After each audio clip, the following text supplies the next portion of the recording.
Trail Drifters. First pitch is scheduled for 1:05 p.m. And had a chance yet to check out our merch stand this season, head on towards the concession near the party deck and look what we have in store. Kick off your 4th of July weekend with our all-new patriotic t-shirts. There's a limited supply available, so make sure you grab yours today.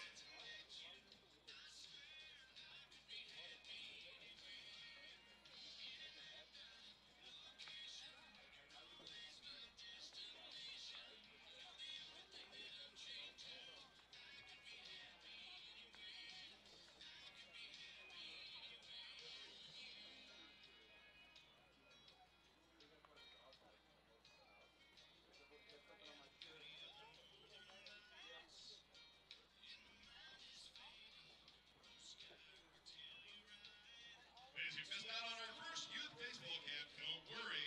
The next session is coming up July 22nd and 23rd, and there's still time to sign up. Young baseball players will get a chance to train directly with Black Bear players and coaches, score some free camp t-shirts, and of course take home 2 complimentary Black Bear tickets. Head over to kellisblackbears.com to register today. Dodge the storm. My own storm. And I guess we don't have to have the app, but there's nothing going on the 7th before there's one day before more games again, I guess, on Monday. But then somebody told me that they're even open yet today. I don't know what goes on. But he's not really happy with Black Bear, so they would try to tell him to break it. Oh, yeah. I don't know how to Yeah. sit there the whole game. How did the Bears do? Away.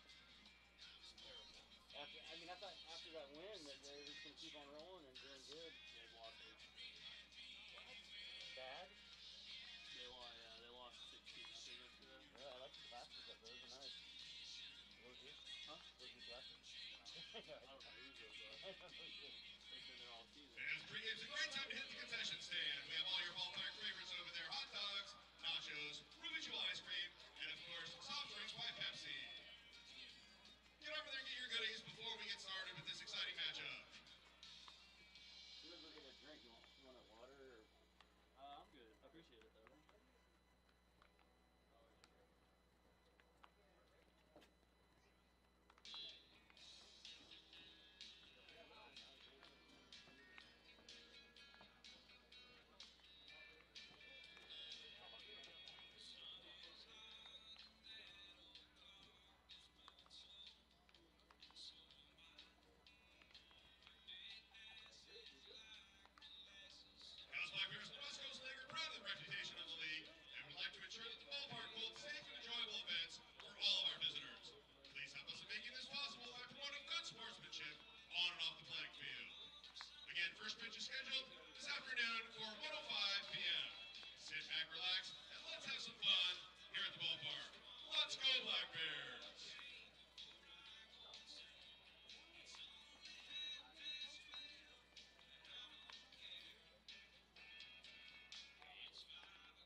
fans, let's hear it for Gino Harden.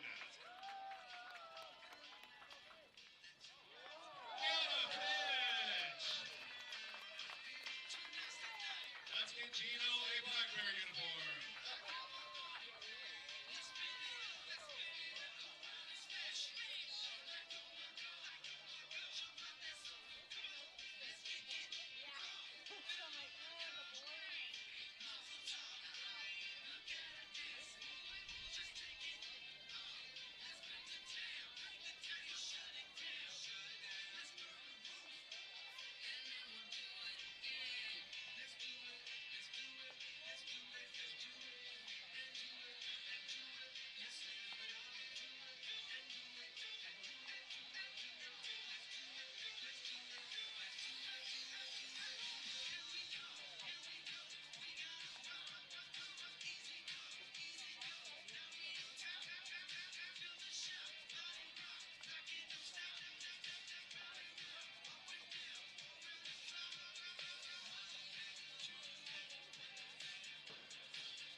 Nebraska, number 24, Will Jeske.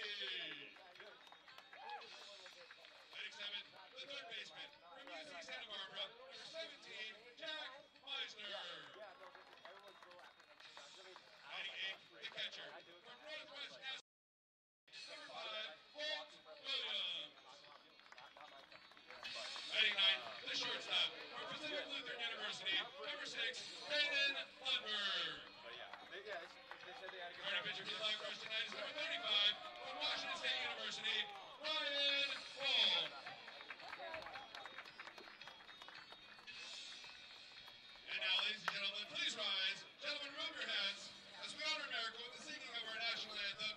Please welcome Trinity Lane.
Thank you, Trinity. The fans are ready. The Black Bears are ready. Let's play ball.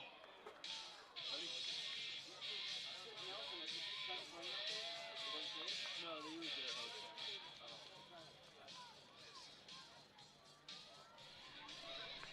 There is red, white, and blue amok here at David Story Field. And it's not just trying to represent Lower Columbia College. It is the 4th of July.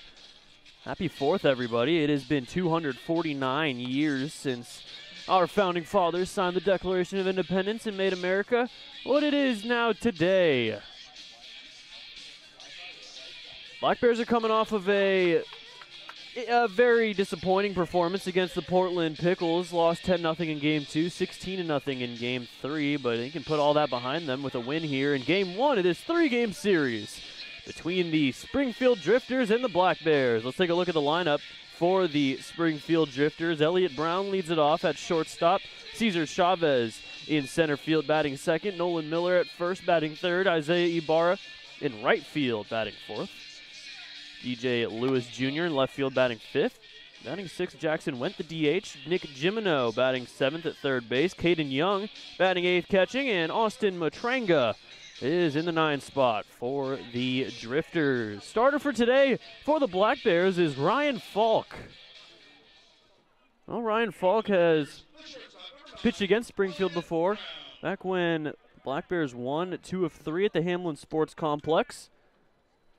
Falk pitched 5 hitless innings out of the bullpen. Now starting, making his second start of the season as we are about to get set here on the 4th of July afternoon matchup.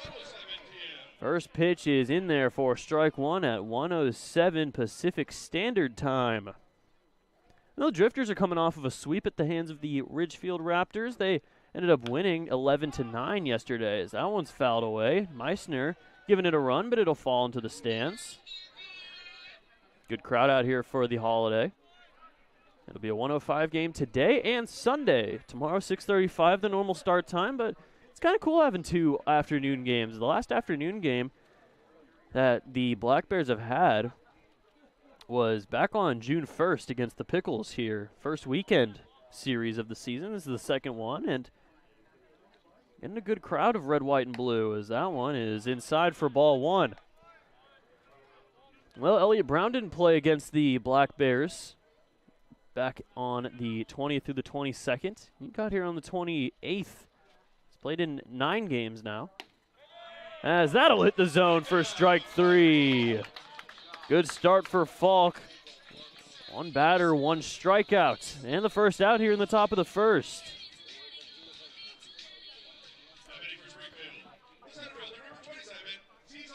That'll bring up Cesar Chavez, who is hitting .351. Also didn't play against Cowlitz. Also in his 10th game. Foul tip into the glove of Holt Williams, and it is 0-1. Holt Williams has been the main catcher since the start of the Portland series, since he's been here pretty much. Got here back on Monday. 0-1 from Falk. Spit outside on the fastball, and it's 1-1. Well, Chavez is back. He was injured for a little bit. His last game was on June 5th versus Bend before the Ridgefield series. And that's why he wasn't playing against Cowlitz, as he fouls one back to the netting, and it's 1-2. Hasn't hit in every game of that series, though. Had a 3-for-5 day back on the first. And went 1-for-5 in both of the last 2 games in that sweep for Springfield. Fly ball into shallow right field. Running after it is Finn Stewart, and he'll make the grab for out number 2. Let's take a look at the defense for the Black Bears. Liam Barrett's in left field. Matt Priest is in center. Finn Stewart's in right. Jack Meissner is at third. Braden Lundberg is at short. Braden Oram is at second. And Jarrett Sable is at first, with Holt Williams behind the plate. So we have a all Braden middle infield in Lundberg and Oram.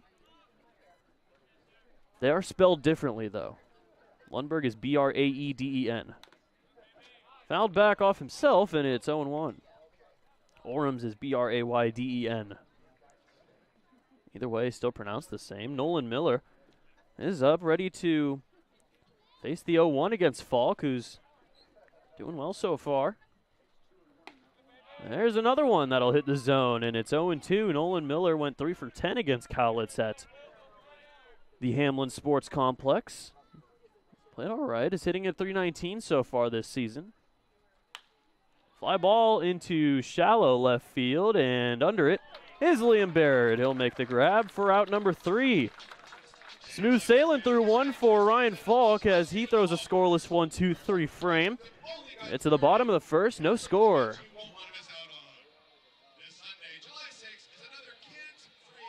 Get ready for another summer of family-friendly fun with the Cowlitz Black Bears. Rally your crew and head down to David Story Field for delicious food and drinks, affordable entertainment, and unforgettable memories. The Black Bears can host your group, business, friends, and youth sports team. Whether you're entertaining clients, treating your employees, or just looking for a fun night out with coworkers, David Story Field is the place to be. Create a summer of great memories with the Black Bears.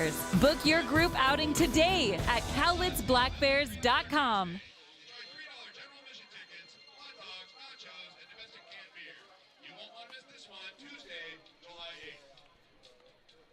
Game 1 of this 3-gamer. Ryan Falk doing what he does best, pitching a scoreless frame, as he's done a lot so far this season. He's been one of the better guys out of the bullpen, but has started to start games the past 2. Might be a all-around starter coming up in the future regarding how much pitching we may lose or obtain in the future. You know, a lot of guys are coming in and out. Let's take a look at the lineup for the Black Bears presented by Cowlitz River Dental. Matt Priest leads it off. Liam Barrett is batting second. Finn Stewart bats third, so all 3 of the outfielders batting in the top 3. Then Jarrett Sable at first base in the cleanup spot. Braden Oram at second base, batting 5th. Will Jeske is the DH today, batting 6th. Jack Meissner at third, batting 7th. Holt Williams doing the catching, batting 8th. And Braden Lundberg in the 9 spot at short. Starting pitcher for the Drifters is Jack Klee. Jack Klee played against Cowlitz. Pitched 1 inning on Friday the 20th. Gave up 2 runs on 4 hits in the 7-5 victory. A big part of that 7-5 victory was Matt Priest. He hit the 2-run homer in the 9th to give the Bears a 6-4 advantage. As he'll lead it off here in the bottom of the first. There's fireworks that have been going off pretty much all day. And it just kind of shows how many people here in Longview love 4th of July. But I'm always confused about setting fireworks off during the day because you can't see them. So you just hear a boom. Joe's bunt drops it down the third base line. It'll be Jamino to throw on to first for out number 1. A risky play by Priest trying to bunt on the first pitch, and it doesn't work out for him as it's a 5-3 for out number 1.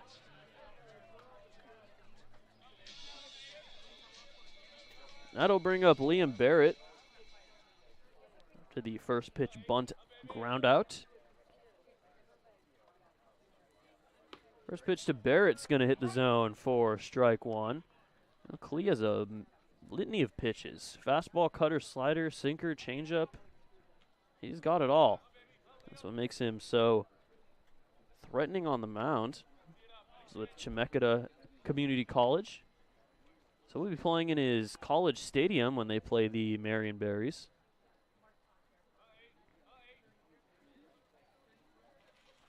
One. It's a bit low, 2-1.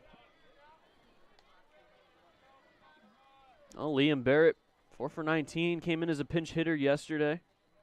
Ended up striking out. Overall went 0 for 6 in the series against Portland. That one's outside, and it's 3-1. Well, Cowlitz walked 10 times on Tuesday. And over the course of the next 2 games, they couldn't get to even 5 walks. That is walk 1 of today as Barrett will take first. First walk of the day for Klee, and Barrett will take his free bag, which will bring up Finn Stewart.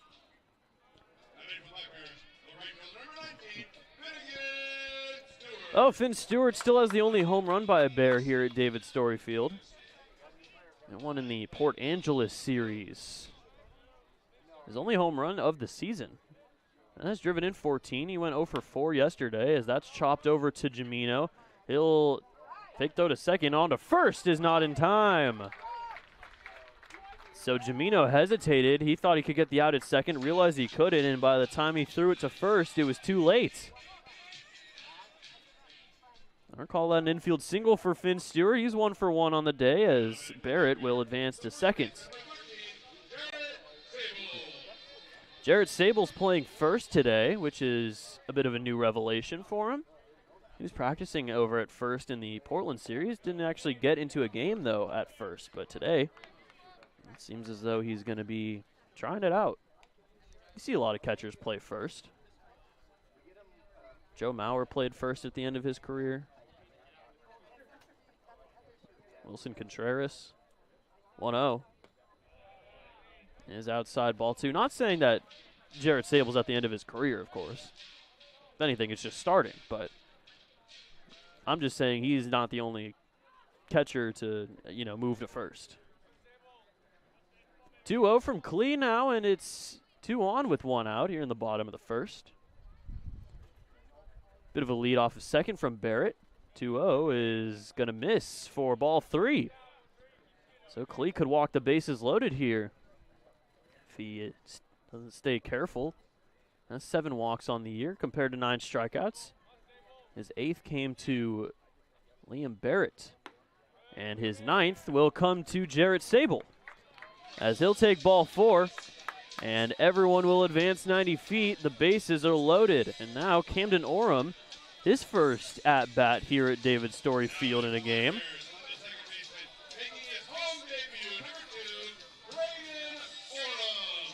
Well, Oram is making his home debut here at David Story Field. He's used to playing here. Played here with Lower Columbia his past 2 seasons. That one will miss, and it's 1-0. Well, walk here, nowhere to put him. Orem does have a walk so far this season. Finished the Portland series going 2 for 10. Inside 2-0. Well, it would be big for Cowlitz to get a first run here. They have not scored since Tuesday. Shutout for 2 straight games against Portland. They have not scored since the 8th inning on Tuesday. That one is down the middle, and it's 2-1. Nice to get a win here and even up things at 1-1 to start the second half. Possibly build some momentum for the future in a second half where the schedule is a lot easier than the first. Grounder back to Klee. He'll throw on to second for one. Scoop, throw on to first, and in time. Braden Orem grounds into a 1-6-3 double play, and Jack Klee finds his way out of the jam. As we head to the top of the second, no score here at David Story Field. Hey there, everyone. It's me, the voice of summer. And I'm here to talk to you about the Seize the Debit Summer Sweepstakes by Fiber Federal Credit Union. It's good, clean fun in the sun where some lucky member could win bigger than a giant wave off Maui. So roll out the blanket, put some surf tunes on, and use your Fiber debit card to catch your share of our $9,000 plus prize wave. Every time you use your Fiber debit card for a purchase of $5 or more, you'll be entered into our Seize the Debit Summer Sweepstakes. Like the sea, you know, with water and swimsuits. 3 Fiber family members each week will win $100, and 1 member will win the $5,000 grand prize October 1st. Whew, I'm getting dizzy just thinking about all the cha-chaing I can do with that moolah. Visit fibercu.com/sweepstakes for the official rules, and cowabunga if you must. Fiber Federal Credit Union. We're kind of like a family, only we're a credit union. Odds of winning depend on number of entries received. No purchase necessary to win. Federally insured by NCUA.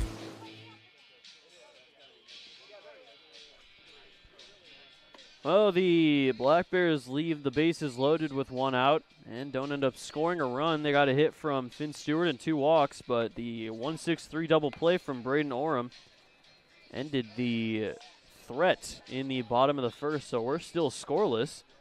And the top 3 coming up for the Drifters will be Isaiah Ibarra, DJ Lewis Jr., and Jackson Wendt. As another pair of fireworks goes off.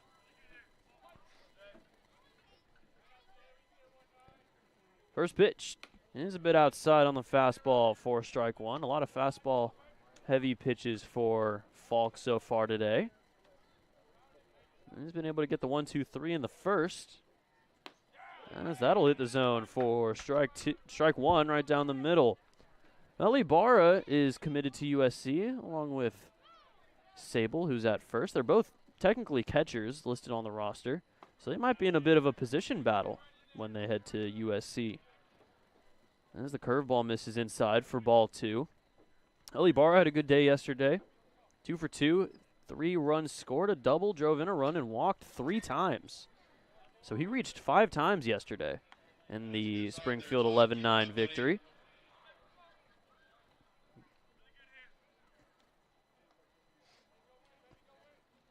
And he's hitting .328 now. Went 3 for 7 against Cowlitz in the first series this season. 2-2s. Got him.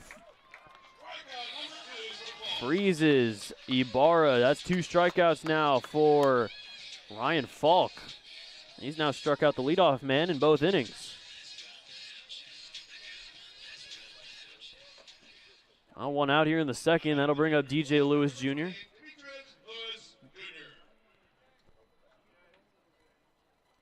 First pitch is a bit high for ball 1. Now, DJ only played 1 game for the Drifters against the Bears. He went 1 for 3. Last game was on Wednesday. Big swing and a miss, and it's 1-1. Went 0 for 3 with 2 strikeouts on Wednesday versus Ridgefield. That was the only game he played in the series. Doesn't play too much, but he's getting the start today. Breaking ball misses for ball 2. Lewis is in the transfer portal. He entered the portal back on the 5th of June. Originally from Richmond. 2-2, grounder up the middle. Ranging is Orem. Throw on the run over to first, and a good play by Braden Orem. He saves a single for DJ Lewis.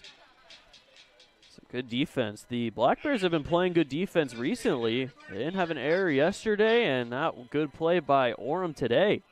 That was for a 4-3 groundout. First groundout out for Falk. He's retired the first 5 he's faced today. Big swing and a miss from Jackson Wendt.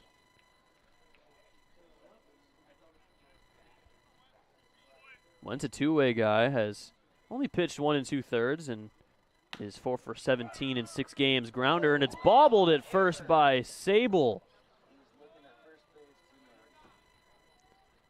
Well, Sable playing that new position. He bobbles a grounder, and that's a error for Sable, as Wendt will reach. First error of the day for Cowlitz, 43 now on the season. And Wendt on first now for Nick Gimino. Wendt hasn't attempted a stolen base yet this season. Gimino also hasn't gotten much playing time. His last game came in as a pinch hitter on Wednesday, went 0 for 1. Breaking ball. Kind of confused Gimino. It looked like he was about to swing, but pulled back. Gimino, Cal Poly Mustang this season, his freshman year, but also, like DJ Lewis, entered the transfer portal on June 5th. Grounder over to third. It'll be Meissner. Throw on a run over to first. And in time for out number 3. So Sable commits an error, but nothing coming from it, as it's another scoreless frame for Falk. Way to the bottom of the second, no score. You know what it takes to be successful. When you're ready for a bank that looks at the world like you do, bank outside the ordinary with Heritage Bank. Located here in Longview at 927 Commerce or online at heritagebanknw.com. That's heritagebanknw.com. Member FDIC. Listen up, baseball fans. Head into Safeway to score on great deals all season long. Safeway has everyone's tailgating favorites, from fried chicken and party subs to fresh cut fruit and veggie trays and tons of easy meal options. Satisfy your whole team for the ultimate game day experience. And you can save a cartload of time with Safeway Drive Up and Go. Just shop online at Safeway.com, head to the store, and we'll bring your groceries right to your car. Safeway, sponsor of the Cowlitz Black Bears.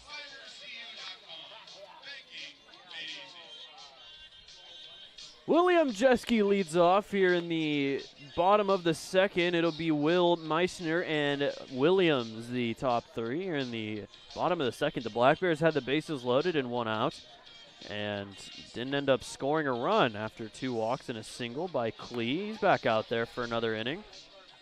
Trying to use some frames and kept it scoreless.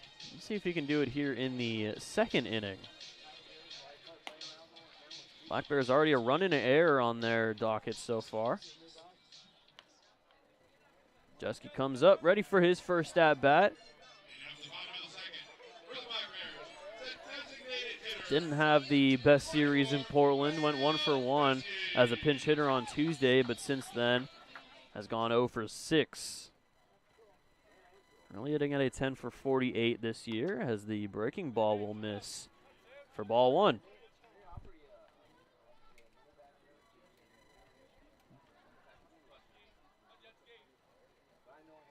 Another one high. It's 2-0. Already 2 walks for Klee so far.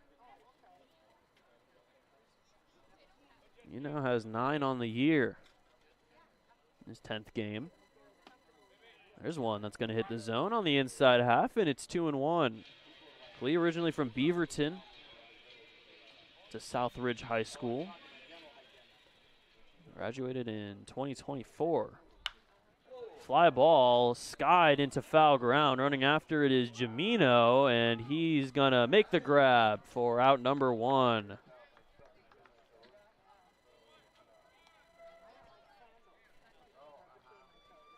Well, Jeske got under one.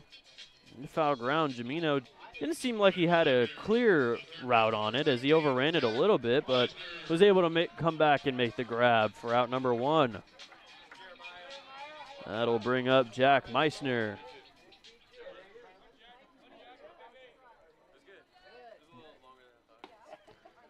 Outside for ball, or for strike one.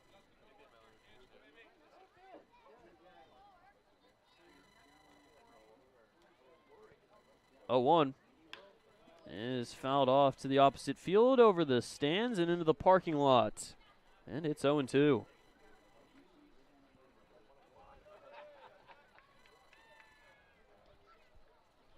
There's another new guy for the Black Bears. Jeremiah Crane is here. Just got here today. Is going to be wearing the number 27. High to Meissner, and it's 1-2. See if he gets into a game. He literally just got here, but is in uniform. Could be ready to go if need be.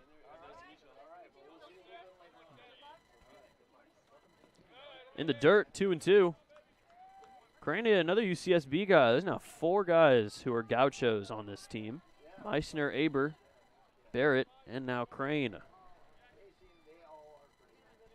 Speaking of Meissner, 2-2. Outside, 3-2.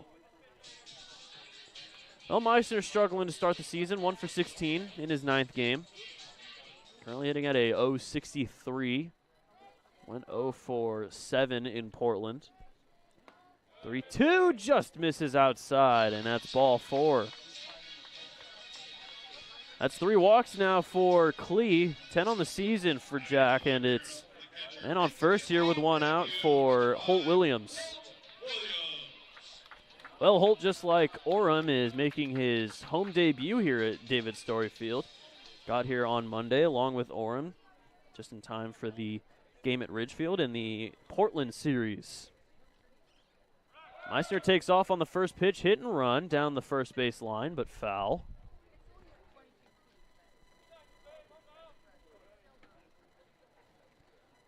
Williams is 1 for 5, got his first hit of the season on Tuesday.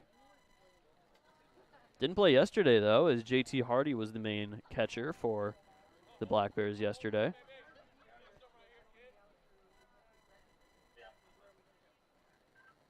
Oh, 1. Oh, that'll get past Young, and taking second is Meissner. Now runner in scoring position again for the second straight inning as ball on the turf got past Caden Young behind the plate, and taking the extra 90 easily is Meissner.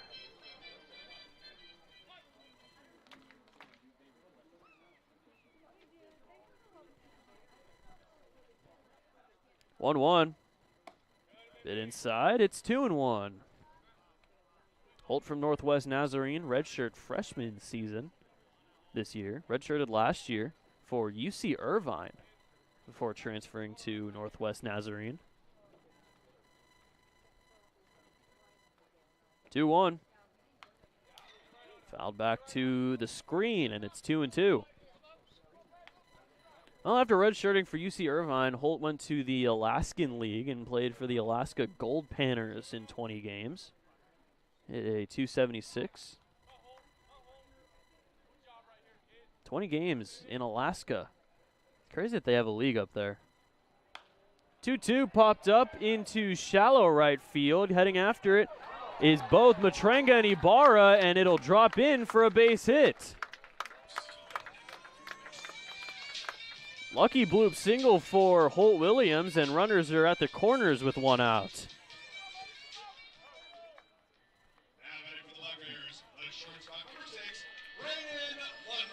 Bottom of the lineup, Braden Lundberg now with 2 on and 1 out. Runner on third, and Meissner couldn't advance to home because of the chance of tagging possibly on the fly ball, but it just gets in between Matrenga and Ibarra.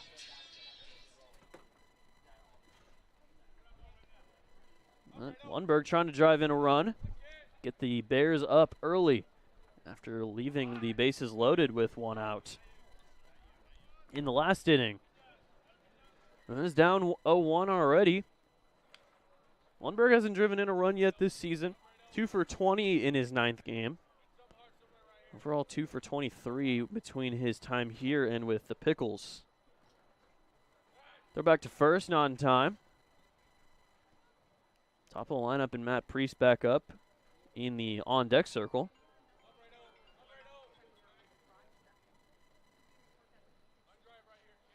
Two hits now for the Black Bears against Klee.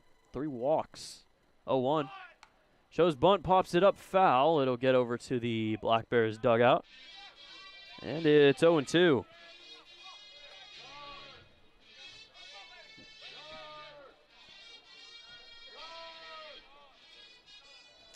Well, see the bunts out of line here for Lundberg. He did bunt on a 2-strike count once, and it worked earlier in the season. See if he does it here. No show. 0-2 is a fly ball into center field. Right center field. Under it is Ibarra. He'll make the grab. Tagging from third is Meissner, and he'll score standing. Sac fly for Lundberg. Brings in Jack Meissner, and the Bears have a 1-0 lead.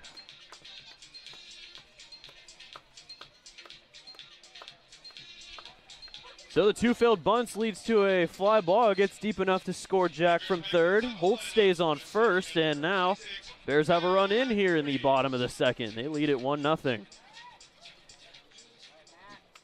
Back to the top of the lineup, Matt Priest with Holt on first and 2 outs.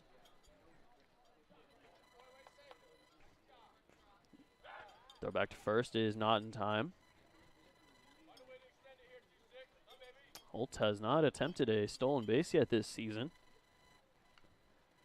Be involved in a possible hit and run. We've seen it already today. It was just a foul ball down the first base line.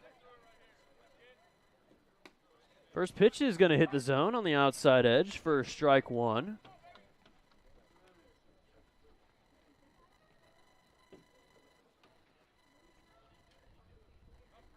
A couple of the better hitters in Springfield's lineup not playing today.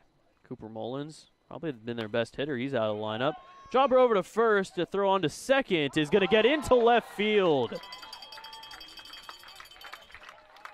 Error on the throw from Nolan Miller at first. And everybody will be safe. Interesting decision to throw to second there with 2 outs. He could have tried to race Priest to the bag at least, or maybe flipped to Klee, but he decides to throw to second, and it ends up biting him. So that's the first error for the Drifters, now 46 on the year, and 2 are on now. Holtz on second, Priest on first, and that'll bring up Liam Barrett. First pitch outside for ball 1 on the curveball. Barrett walked in his first at-bat, one of the 3. More fireworks going off. See, when you drive around Longview, there's a bunch of fireworks stands. Grounder over to second and flip to Brown at short for out number 3. But a run comes in for the Black Bears as they lead it 1-0, heading to the bottom of the top of the third. Join the Cowlitz Black Bears for a summer full of fun with $3 Tuesdays and kids and free Sundays. Every Tuesday home game, general admission tickets, hot dogs, nachos, and domestic canned beer are all just $3.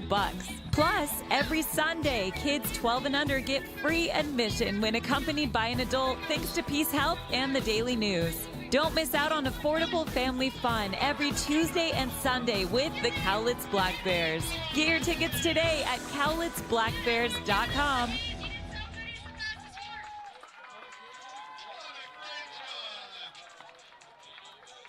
Join the Black Bears for a night to remember on Thursday, July 24th. Bring the kids out to the ballpark for the always popular Dash for Cash presented by Heritage Bank. All kids 12 and under will get to go on the field to dash for their share of $1,000 in cash. Then stick around after the game as the Black Bears light up the night sky with their first ever drone show presented by Pacific Tech Construction and Western Fabrication. Tickets will go fast. Get yours today at cowlitzblackbears.com.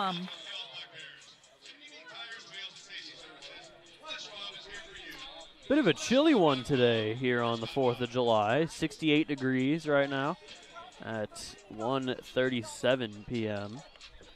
It's a nice chilly July day. It's very nice. I like the Pacific Northwest. It's very chilly. It's a nice, cool. 68 is kind of the perfect temp.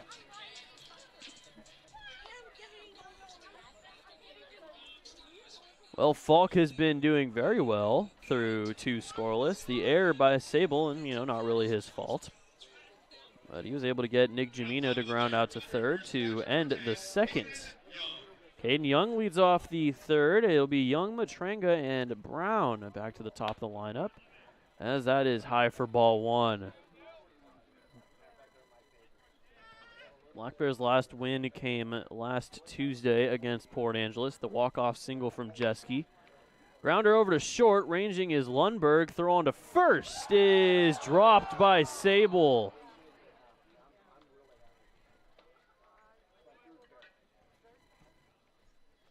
So another error over at first by Sable. Still trying to learn the position, but he hasn't really had much practice at first, as this is a new revelation of him trying to play a new position. He drops that one. He's now committed 2 errors today. And Young is now on first with nobody out. Inside for ball 1.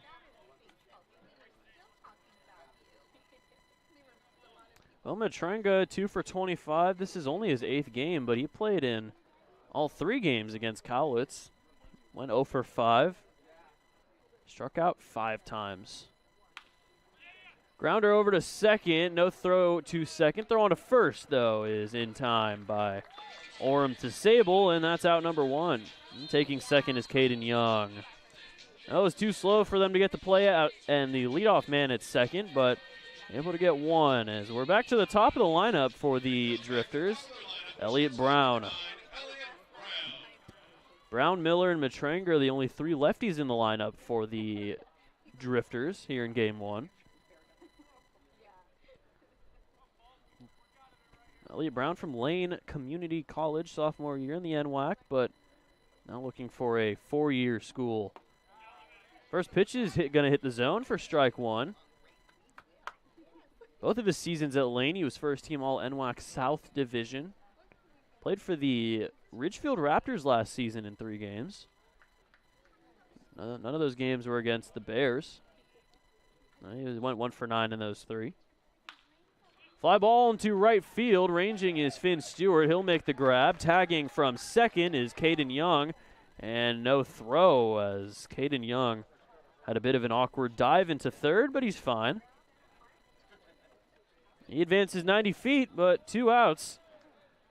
Runner on third as Elliott Brown is out on the fly out to right. It'll be Cesar Chavez trying to drive in the first run for the Drifters and tie this game up.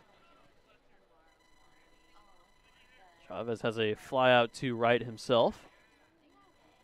Finn Stewart usually in left, but Gavin Poffenroth getting the day off, so now he's in right and Barrett is in left with Jeske, the DH.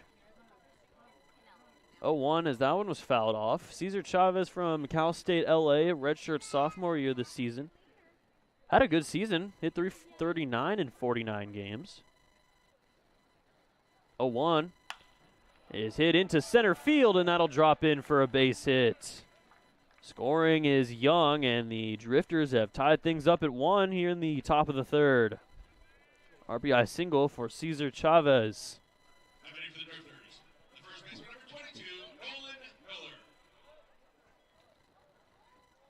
It's all tied up at 1, and it'll be Nolan Miller stand in. He flew out to left field in his first at-bat.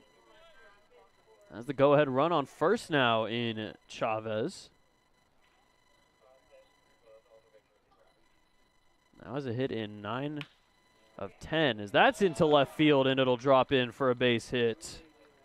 Opposite field shot gets in between Meissner and Lundberg, and that is now 2 straight singles for the Drifters. Advancing to second is Chavez, and now there's 2 on with 2 outs. Isaiah Ibarra stands in. Chance to give the Drifters the lead here in the third. In the 328. He's played well against Cowlitz this season, but struck out looking in his first appearance. First pitch has Ibarra ducking, as it's a bit high and outside or inside, and it's 1-0. Ibarra has a twin brother named Matthew, who's very good at soccer, is committed to CSU San Marcos in soccer.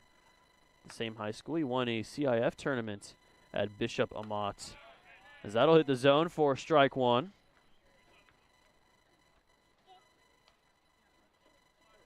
Ibarra played a season with Bishop Amat, but he transferred to Ganesha High School for his last 3 seasons. And that's where he was this season. Hit .553 in 15 games. .553. That's fouled off to the right. Hits the netting above the Bears dugout, and it's 1-2. 1 run already in. It will be unearned, though, because of the error for Sable at first. 1 strike away from keeping it tied here in the top of the third. 1-2. It's a fly ball into center field. Matt Priest has it tracked down, and he'll make the grab for out number 3. Well, the run comes in on a Cesar Chavez RBI single as we head to the bottom of the third. 1-1. Join the Black Bears on Saturday, July 12th in a night to honor the brave men and women in our community with the special First Responders Jersey Auction presented by Steelscape. Fans will get to bid on these special edition game-worn jerseys, and the winning bidder will be invited onto the field for photos after the game. Each jersey will feature a patch representing one of the local law enforcement and fire agencies around Cowlitz County. 100% of the proceeds from the jersey auction will go toward Cowlitz County Habitat for Humanity. Get your tickets today at CowlitzBlackBears.com to be a part of this special event. Private leak. Why do I have a drip in my office and water on my desk? Because the roof is bad. I tried to fix it myself, sir. Didn't I tell you to call the guard? The guard? Yes, Private, the guard. Weather guard. Oh, yeah. They'll keep you dry in the rain or snow. 577-7200. They're our first defense against the weather. Now, call Weather Guard. Sir, yes, sir. Keep you dry in the rain or snow. 577-7200. Weather Guard. Jack Klee is out there. Gave up a run in the bottom of the second on the sac fly from Braden Lundberg, but Springfield gets that run back on the Cesar Chavez RBI single, and we're tied up at 1. In the bottom of the third, it'll be Finn Stewart, Jared Sable, and Braden Orem, the top 3, to lead off. Finn has one of the 2 singles for the Black Bears today. The other one goes to Holt Williams. Advanced to second, but didn't end up coming around back in the first. And the first pitch to him is going to hit the zone for strike 1.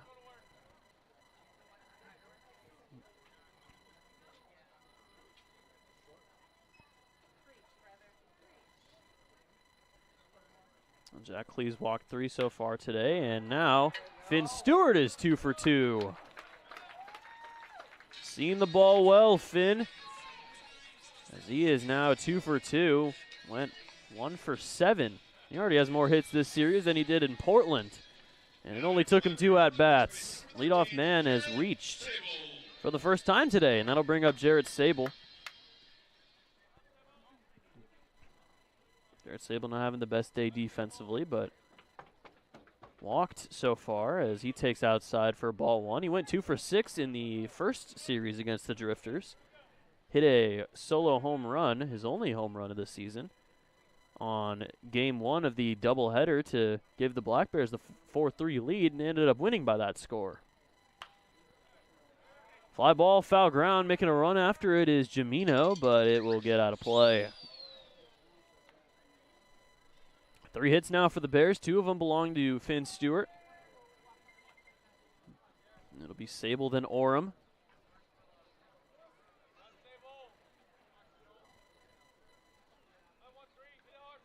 Wind blowing from left to right field on this chilly day. And that'll hit the zone for strike 1. The wind always blows left to right here. I don't know why I'm acting like it's anything different. It either blows left to right or it blows in. Never really goes right to left. 1-2 fouled away. Jamino, another run for it, and it will get it out of play in pretty much the same spot as the first one.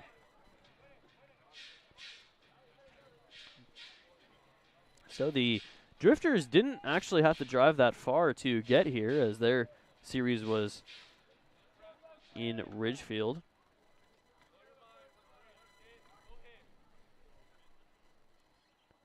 One-two grounder past the dive of Brown and into left field.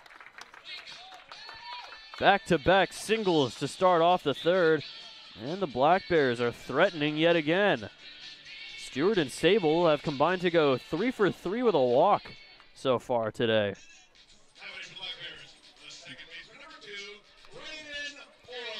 Braden Oram grounded into a 1-6-3 double play to end the bases loaded one-out jam in the first inning. He's looking to do something different here. As no one out and 2 on. Throw back to second, a bit wide over to Brown. As back in safely is Finn Stewart.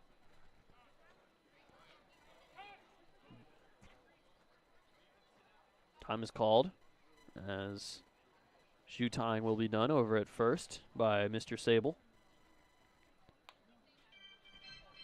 1 run, 4 hits, 2 errors already for the Bears, but 1 error on the other side for the Drifters. 1 run, 2 hits over there. Black Bears trying to take the lead back here in the third. First pitch showing bunt Oram, and he'll drop it down, but foul.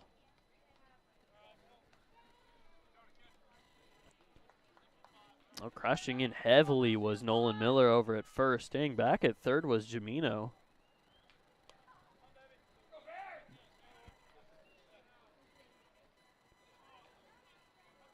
Runners on second and first. Finn Stewart and Sable. Orm already showing bunt. Wouldn't be surprised if he did it again. Throw back to second is not in time. Miller is way up on the grass. As Matrenga already, when the pitch is thrown, heading to first to try and cover.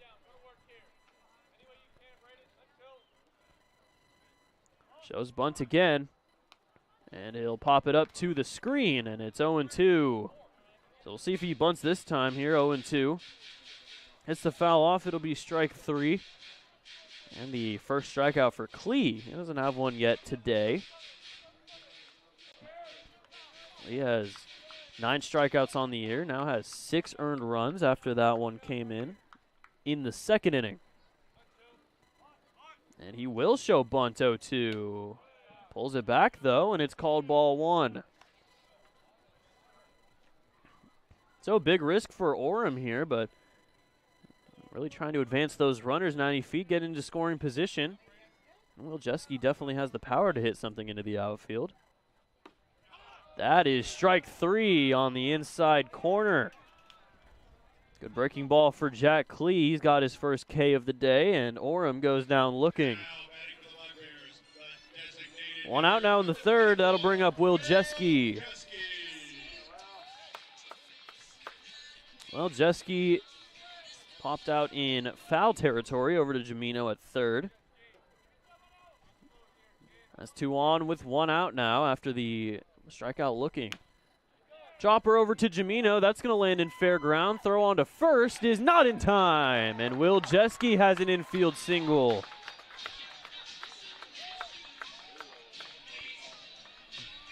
Well, you got to get on as best you can, and even with a short chopper to third, he was able to beat it out.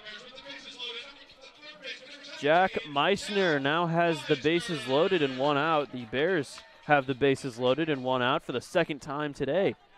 And Jack Klee was able to get out of it in the first inning, but he's in danger yet again. Grounder over to second, tossed too short for 1, and on to first for 2.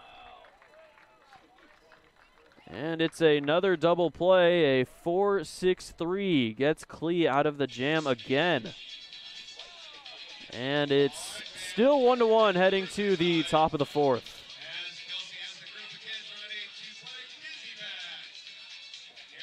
Dick Hanna Toyota is proud to support our Cowlitz Black Bears. One of the nicest experiences each summer is to be with family and friends and watch these talented baseball players. The folks over at Dick Hanna Toyota know a thing or two about nice. Dick Hanna has been around for over 75 years, and they're a local family-owned business with a tradition of supporting our community. Dick Hanna Toyota. Believe in nice.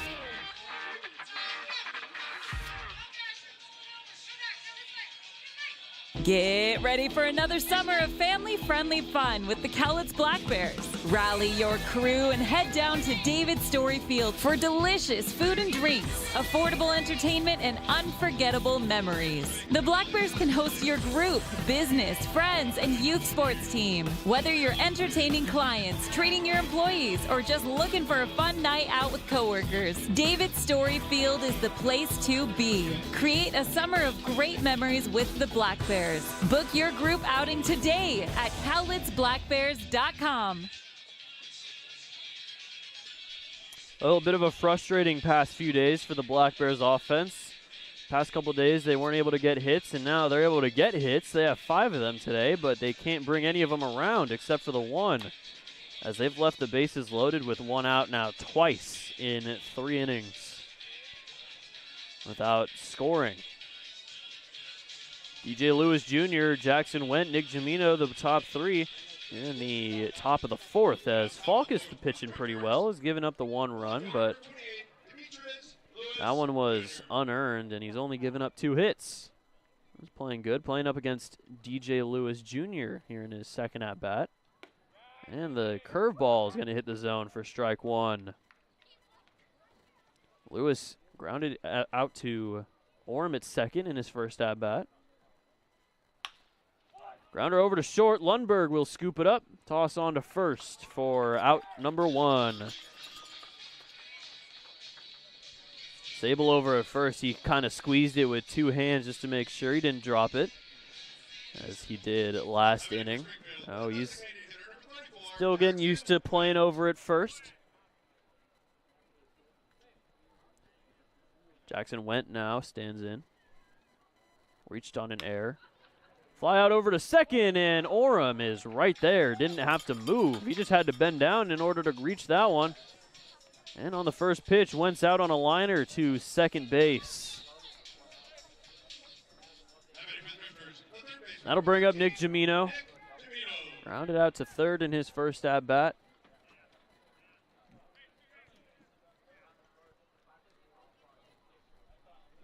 First pitch from Falk. There's a breaking ball that'll hit the zone. Falk is really good, man. He's really good. El Jamino hit .436 his junior year at Crescent Valley High School. He's from Corvallis.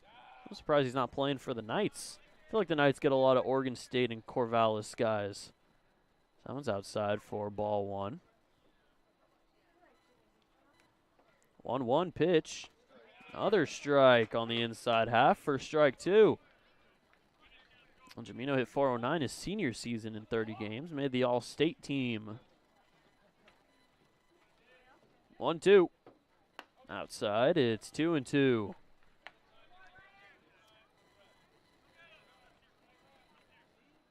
The Crescent Valley High School Raiders. They went 23-7 when he was on the team his senior season. That'll miss ball 3. Falk has not walked anybody yet today. He's only walked 6 so far this season. Has 10 strikeouts now after his 2 back in the first and second. Strike 3 called. Nick Jamino thought it was ball 4, but otherwise that's the 3rd strikeout of the day for Ryan Falk. That'll do it for the top of the 4th. 1-2-3 frame for Falk as we head to the bottom half. Tied up at 1. Hey there, everyone. It's me, the voice of summer. And I'm here to talk to you about the Seize the Debit Summer Sweepstakes by Fiber Federal Credit Union. It's good, clean fun in the sun where some lucky member could win bigger than a giant wave off Maui. So roll out the blanket, put some surf tunes on, and use your Fiber debit card to catch your share of our $9,000 plus prize wave. Every time you use your Fiber debit card for a purchase of $5 or more, you'll be entered into our Seize the Debit Summer Sweepstakes. Like the sea, you know, with water and swimsuits. 3 Fiber family members each week will win $100, and 1 member will win the $5,000 grand prize October 1st. Whew, I'm getting dizzy just thinking about all the cha-chaing I can do with that moolah. Visit fibercu.com/sweepstakes for the official rules, and cowabunga if you must. Fiber Federal Credit Union. We're kind of like a family, only we're a credit union. Odds of winning depend on number of entries received. No purchase necessary to win. Federally insured by NCUA.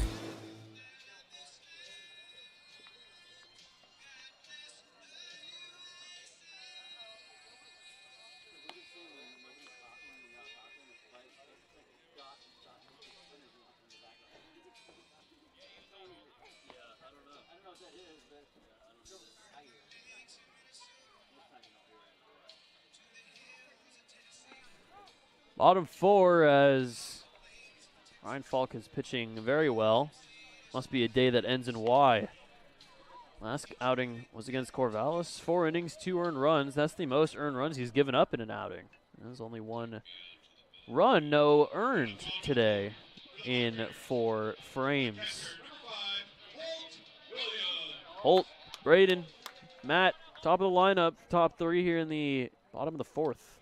As the first pitch will get past Young, and it'll be low for ball 1. Holt 1 for 1 on the day, hit a single, bloop single that got in between Matrenga and Ibarra. Out in shallow right field. It's a fly ball out to center. Cesar Chavez is back near the track, and he'll make the grab for out number 1.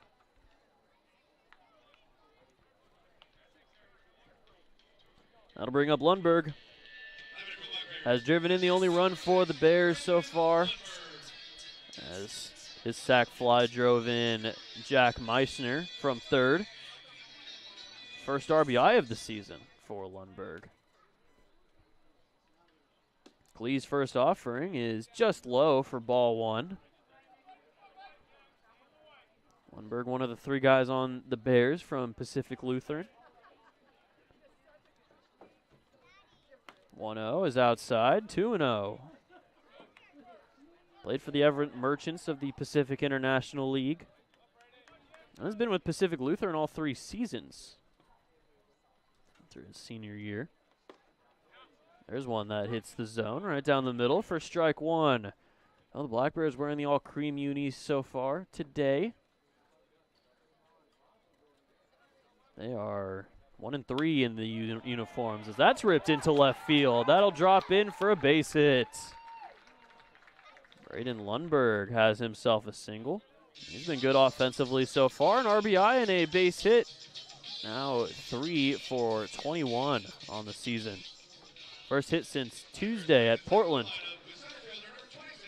And on first, back to the top of the lineup in Matt Priest. A lot of red, white, and blue out here at David Story Field. A lot of America. There was a 4th of July parade down the street from David Story Field. That's a fly ball out to shallow right field, and it'll be Barra out there to make the grab for out number 2. All right, there's a parade down the street. Black Bears were a part of it. Some of the players were on a truck driven by our PA guy, Ben. At least that's what I heard. But there's a big 4th of July parade.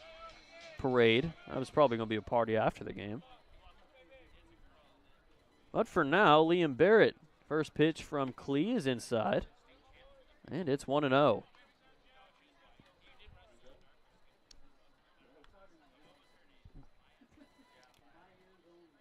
Barrett has walked in, grounded into a 6-4 fielder's choice to end the second inning. Now it's 2 outs and a man on first as Lundberg will run. It was a hit and run, and now the throw on to second is in time for out number 3. Lundberg goes down on the base pass on a good throw from Caden Young as we head to the top of the 5th. Tied up at 1 here at David Story Field. You know what it takes to be successful. When you're ready for a bank that looks at the world like you do, bank outside the ordinary with Heritage Bank. Located here in Longview at 927 Commerce or online at heritagebanknw.com. That's heritagebanknw.com. Member FDIC. Listen up, baseball fans. Head into Safeway to score on great deals all season long. Safeway has everyone's tailgating favorites, from fried chicken and party subs to fresh cut fruit and veggie trays and tons of easy meal options. Satisfy your whole team for the ultimate game day experience. And you can save a cartload of time with Safeway Drive Up and Go. Just shop online at Safeway.com, head to the store, and we'll bring your groceries right to your car. Safeway, sponsor of the Cowlitz Black Bears. Well, this game is going very quickly. It is the 5th, and we are not even an hour into the game. It is 2:03 PST. Game started at 1:05, and we're in the 5th inning.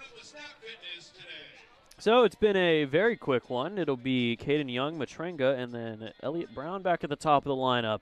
Top 3 in the top of the 5th, the Drifters trying to take the lead here against the Bears after tying the game up on a Cesar Chavez RBI single in the 3rd. No one has scored since then, as Falk has been pitching very well. First pitch to Young is a breaking ball that'll hit the zone for strike 1. Caden Young from Fordham in his freshman year here. Hit 190 in 9 games. Fordham in the Bronx. Shows there because his dad played there. Another breaking ball is going to hit the zone for strike 2. His dad, Colin, was actually drafted in 1999 in the 9th round by the Rockies, but he never made it to the league. He only made it to Double-A. He's still good in the grand scheme of things. Outside for ball 2 on the fastball. He was a batting practice pitcher and staff assistant with the San Diego Padres in 2019 as well.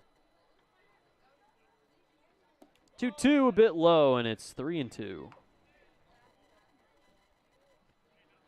1999 was a couple of years after the Rockies were founded as a team. Grounded off of the leg of Falk, and throw on to first from Meissner is in time. A very lucky bounce off the leg of Falk. He seems to be walking around the mound a little bit as it went right to Meissner, who kept up the play. And he threw it on to first for out number 1. That'll be a 1-5-3 ground out.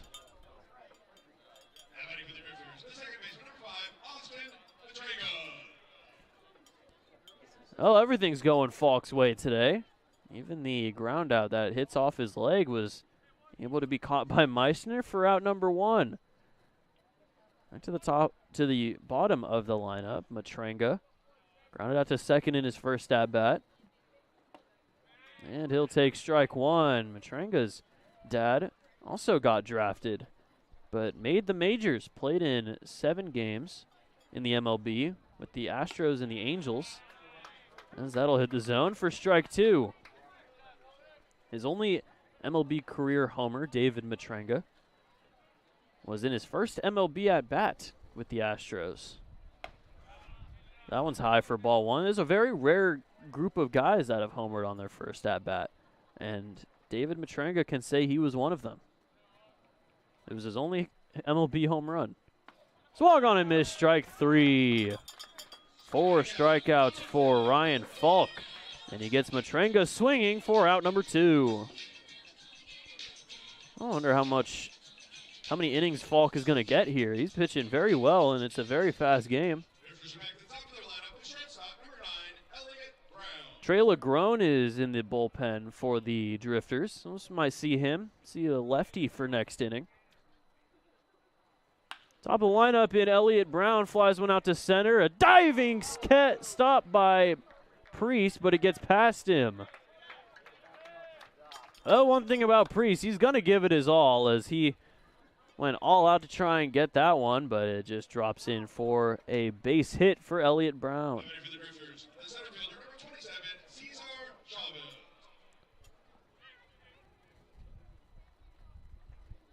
Man on first, 2 outs. That'll bring up Cesar Chavez.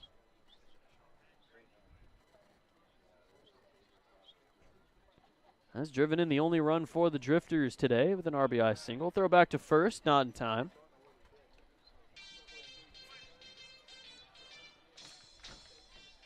Also flew out to right field. He's 1 for 2. Top 3 in the lineup now all have singles. And they're all 1 for 2. Fouled off. And it is 0-1. Fouled into the stands. Good crowd at David Story Field on this 4th of July. Most of them are sitting over on the left field bleachers. Seems to be a popular spot here at David Story Field, as well as the party deck. Another throw on to first, a bit closer, but still not in time. Well, Elliott Brown is 0 for 4 on steals so far this season. Got caught stealing yesterday and on Tuesday against Ridgefield. That's ripped into the gap in right center field. Priest will cut it off, but advancing to third is Elliott Brown, and Cesar Chavez now has 2 hits on the day.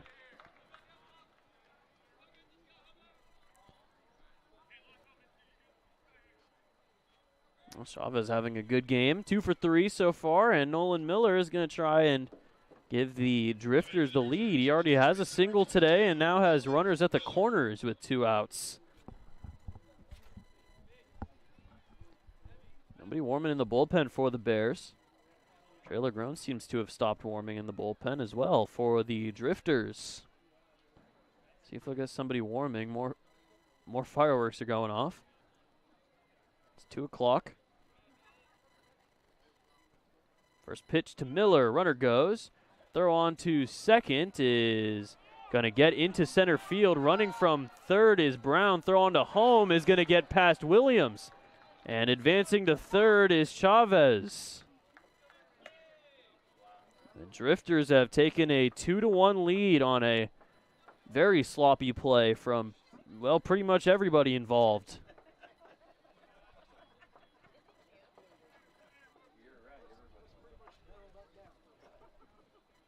Not called an error, but still a lot of bad throws, throwing it around.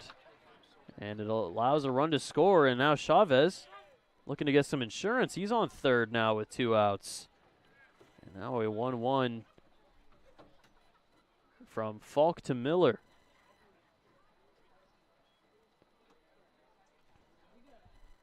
Here's the pitch, and it'll get fouled away over out of the stadium into the parking lot, and it's 1-2.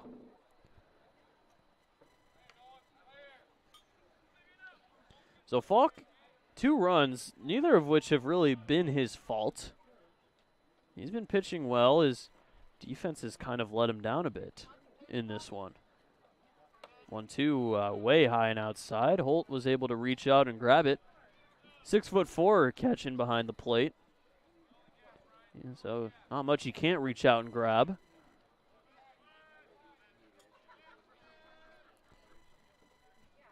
Two. Fly ball into shallow left field. Liam Barrett has it. And that is out number 3, but the Drifters take the lead on a wild throw over to second by Holt Williams. He advances to score, and it's 2-1. Drifters lead it, heading to the bottom of the 5th. Join the Cowlitz Black Bears for a summer full of fun with $3 Tuesdays and kids and free Sundays. Every Tuesday home game, general admission tickets, hot dogs, nachos, and domestic canned beer are all just $3. Plus, every Sunday, kids 12 and under get free admission when accompanied by an adult thanks to Peace Health and the Daily News. Don't miss out on affordable family fun every Tuesday and Sunday with the Cowlitz Black Bears. Get your tickets today at cowlitzblackbears.com.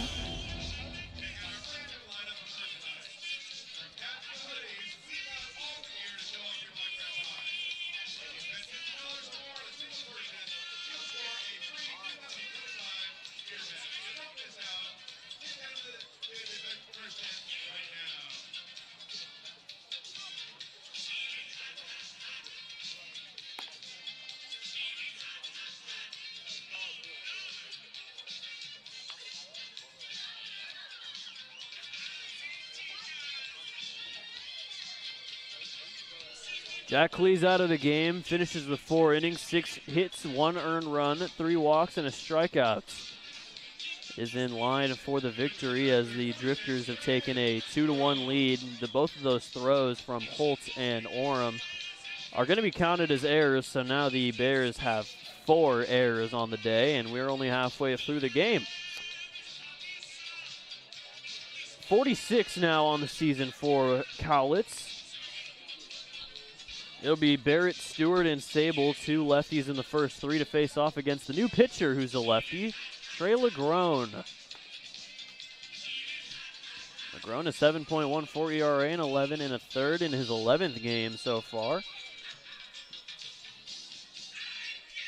He pitched against Cowlitz through a scoreless frame in Game 2 of the doubleheader on the 22nd.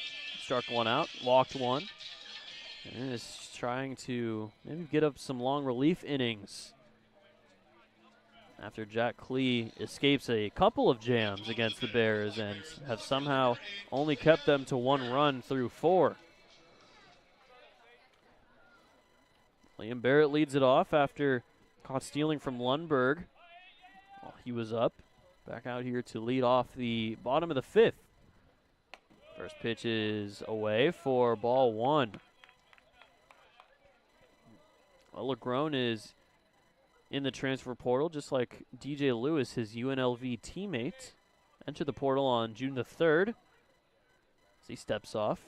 A bit of a miscommunication between him and Young. 1-0.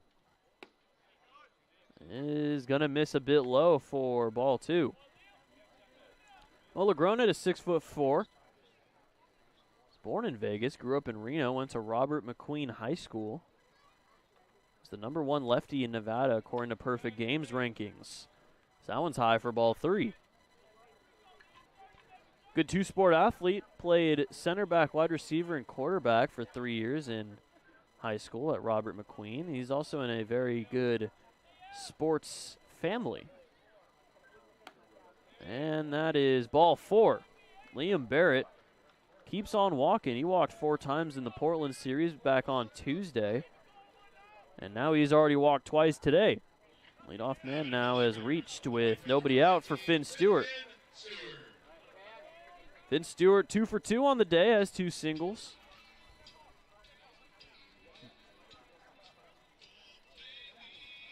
LeGrone had a mom who played basketball and a dad who played football, both of which at UNR, University of Nevada, Reno. So that's fouled off to the right. It'll get out of play. He had 4 uncles that also played Division I football. He was meant to be an athlete. With that family. Well, Nevada actually gave him was interested in bringing him on for football. There's a fly ball into right center field, and it'll be Barra to make the grab for out number 1. One out for LeGrone, and he'll face another lefty, Jarrett Sable. He's reached twice as a walk and a single in his last at-bat in the 3rd inning. Sable's committed 2 of the 4 errors for the Black Bears. Bobbled a grounder and dropped a throw over at first. First pitch is going to hit the zone at the belt, and it's 0-1. LeGrone didn't appear in a game for UNLV this season. Team that went 31-23. Swung on and missed, and it's 0-2.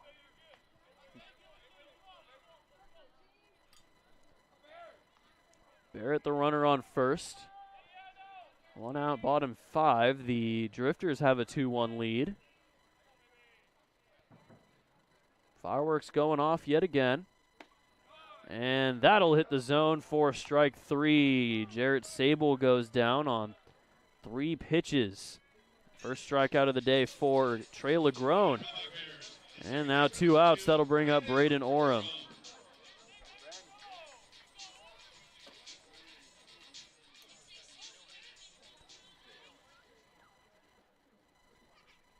Nice cloudy day out here at the 4th of July. Bit high on the fastball for ball 1. LeGrone's last outing came on Wednesday versus Ridgefield. 1 2/3. Didn't give up a run nor a hit. Throw over to first is not in time.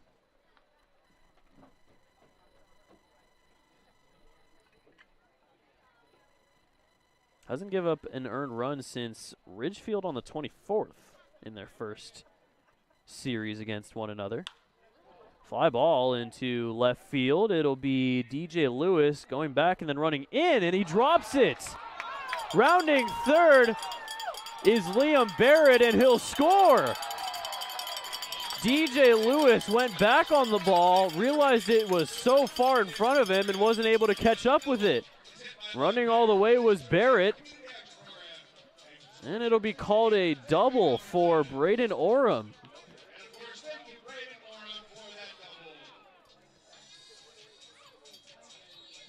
So DJ Lewis gives it a bad read out there in left field. Backed up, looked like he had it, but then he just started sprinting forward and it ends up dropping in front of him. Barrett goes all the way from first around to the score, and we're tied up at 2.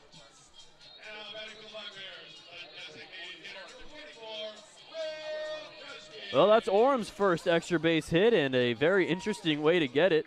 First double of the year. That'll bring up Will Jeske. Oram is now representing the go-ahead run for the Bears. First pitch, bit low. And it's 1-0. That was at the shins for Jeske. Has a single already today. And a fly out to third. 7 hits now for the Black Bears. Only managed 2 runs. Still tied at 2. Another one misses low. About the same spot as the last one, and it's 2-0. Bit surprised that they didn't call that last play an error on Lewis in left field. But also, it didn't seem like it touched his glove, really, so I guess they can't really count it as an error if it doesn't touch his glove. 2-0's outside, 3-0. Well, LeGrone already has a walk so far in this inning. That walk came around to score in Liam Barrett all the way from first.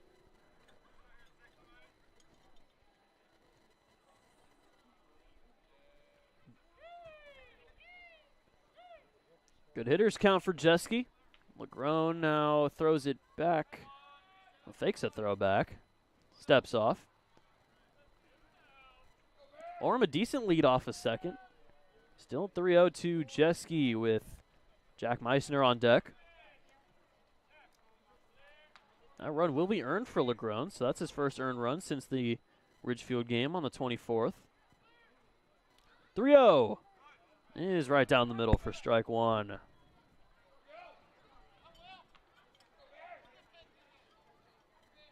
LeGrone has walked 14.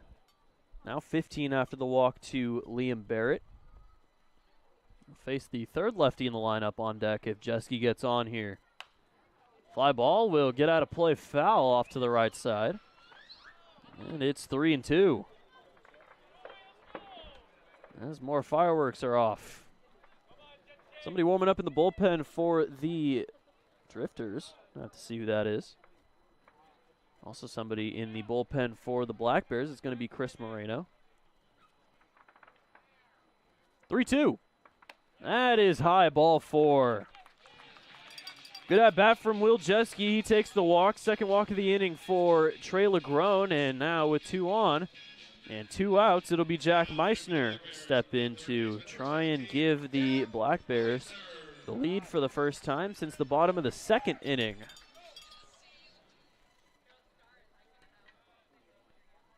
Another lefty-lefty here. First pitch from LeGrone is going to hit the zone for strike 1.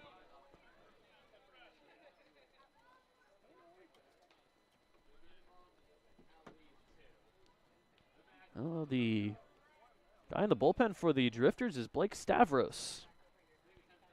Inside, backs up Meissner, and it's 1-1.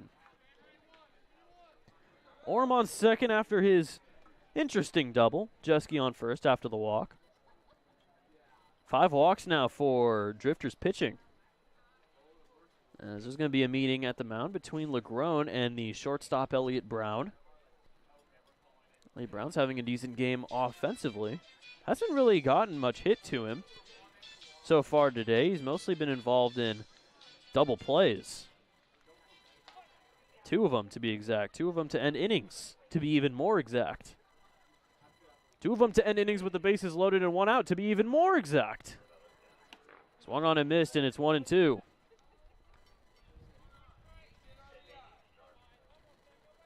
Two on, 2 outs here in the bottom of the 5th. 1 run already in. Bears have tied it back up at 2. Now Legrone trying to get out of this one. 1-2. Meissner reaches out, gets a piece of it, and fouls it away. It'll stay 1-2. Well, tomorrow's game is at 6:35 here at David Story Field. Game 2 of this 3-game series and game 2 of the 8-game homestand. Well, we have more than 1 series at home before we go on the road. That's fun. 1-2. Swung on and missed, strike 3. Legrone strikes out 2 in the inning, but also walks 2 and gives up a run as the Black Bears have tied things up at 2, heading to the top of the 6th.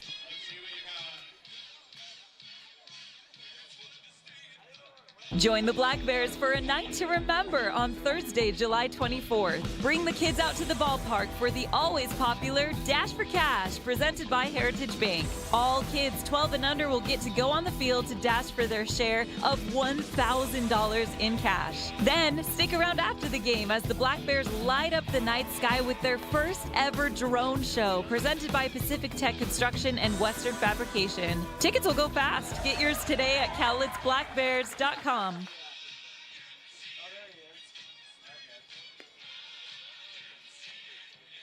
Join the Black Bears on Saturday, July 12th in a night to honor the brave men and women in our community with the special First Responders Jersey Auction presented by Steelscape. Fans will get to bid on these special edition game-worn jerseys, and the winning bidder will be invited onto the field for photos after the game. Each jersey will feature a patch representing one of the local law enforcement and fire agencies around Cowlitz County. 100% of the proceeds from the jersey auction will go toward Cowlitz County Habitat for Humanity. Get your tickets today at CowlitzBlackBears.com to be a part of this special event.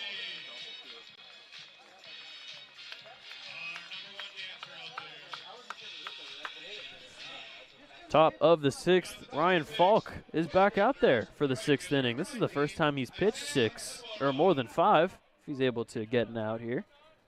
He's pitched 5 innings twice, but has yet to go past that. So it would be his season high in innings pitched if he is to get an out here, as throw strike 1 to Ibarra, who is 0 for 2 on the day. They played YMCA over the Amps here in David Story Field, and the bases umpire Jim Courtney was having a great time doing it along with everybody. I did hear from members of the box that he does this a lot. Fly ball into left field. Running after it is Barrett, and he'll make the grab for out number 1. So there it is. Ryan Falk now has thrown the most innings he's thrown all season. 5 1/3. He's been pitching well. He has been pitching very well. 2 runs, no earned. So neither of those will be earned, as we're going to get a pinch hitter for DJ Lewis Jr. Brian Starr is going to come into the game. So DJ ends with an 0 for 2 day on 2 groundouts, 1 to each member of the middle infield. 1 to each Braden, if you must. 0-1 now to Starr. Just misses outside on the fastball, and it's 1-1. Right, Starr for Lynn Benton. As mentioned, them in Corvallis have a lot of Lynn Benton guys. Fly ball, skied into foul ground, playable for Meissner at third, and he will make the grab for out number 2.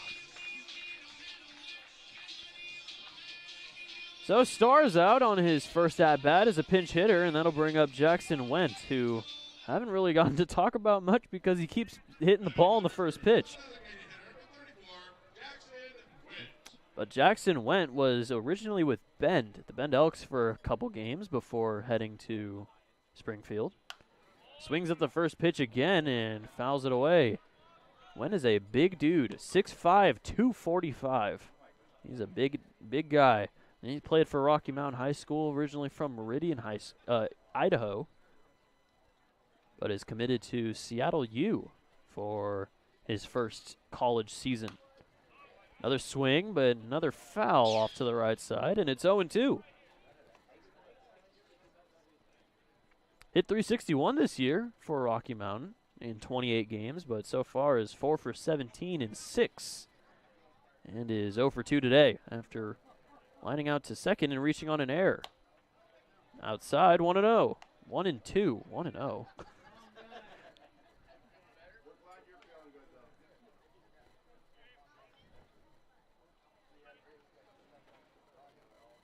One, two. Fouled off. Once again to the right side and out of play, and it stays 1-2. 1-2.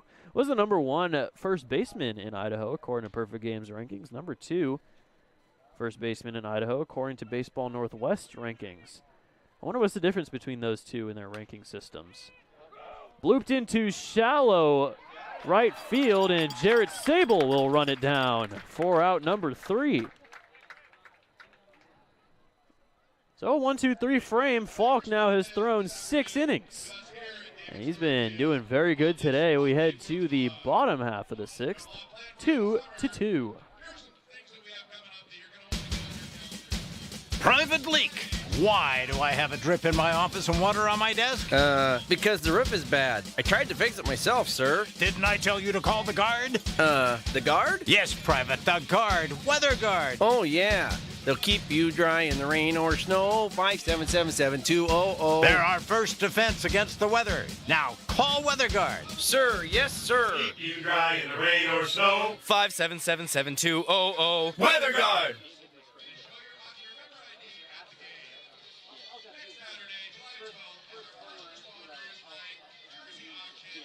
Dick Hanna Toyota is proud to support our Cowlitz Black Bears. One of the nicest experiences each summer is to be with family and friends and watch these talented baseball players.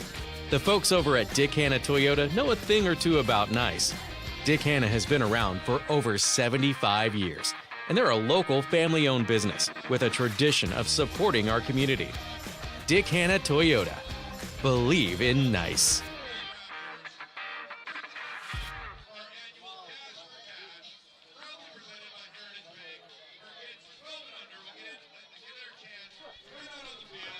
Well, let's take a look at the other scores in the West Coast League, or the other score, as I should say.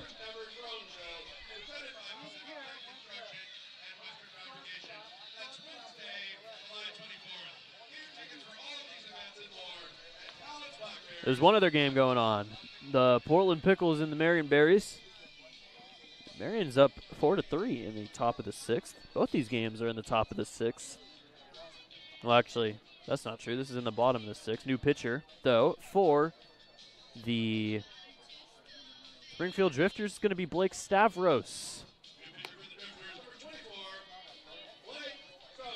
And it seems like there's some defensive changes. Brian Starr's at short, and moving to left field is Elliott Brown. So Starr comes in to pinch hit for Lewis and is now at short. With Brown moving to left field, it'll be Holt, Williams, Braden Lundberg, and the top of the lineup, and Matt Priest to face off against Blake Stavros. Stavros from Bushnell University's junior season in 2025. That's a 4.9 ERA in 11 innings. This is the 8th game of the season. First pitch to Holt, fouled away. Running after it is Miller, but it'll get out of play. Stavros, a returner, played with the Drifters last season. 21 innings. Played 2 games against the Black Bears. Didn't pitch against them this season, though, in their first series. 0-1. Fly ball into right field. Not having to move too much is Ibarra. He'll back up and make the grab for out number 1. So Holt Williams the first out in Stavros' outing. And it'll bring up Braden Lundberg.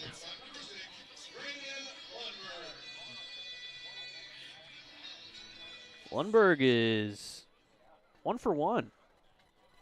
Sack fly drove in the first run of the day for the Black Bears and hit a single. Ended up getting caught stealing those. He shows bunt, drops it back, and it's called strike 1. Stavros' last outing came on Tuesday. 2 scoreless against Ridgefield, earned the victory. As that is going to hit the zone for strike 2. It's his only win on his record this season. He was with Springfield in 2023 as well. So all 3 of his years at Bushnell, he's been with the Drifters. So that one's low for ball 1. Only pitched 2 1/3 for Springfield in 2023, but pitched 2 2/3 against the Black Bears last season on June the 16th and June the 30th.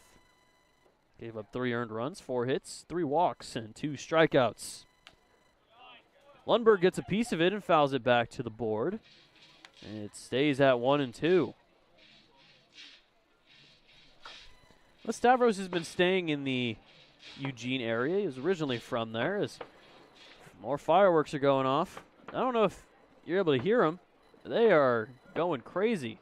I just saw a little flash of light out in right field. Blooper, and that'll drop in for a base hit. Opposite field bloop single for Lundberg, and he's 2 for 2 on the day. There was a lot of fireworks that time. Usually it was just 1 or 2 pops. That was like 10 or 15. There's smoke coming out of one of the trees in right field. Well, let's hope not that no fires are started here. You know, we hate to see that, but the fireworks were coming from deep right field over in the trees out there. First pitch to Matt Priest is low for ball 1.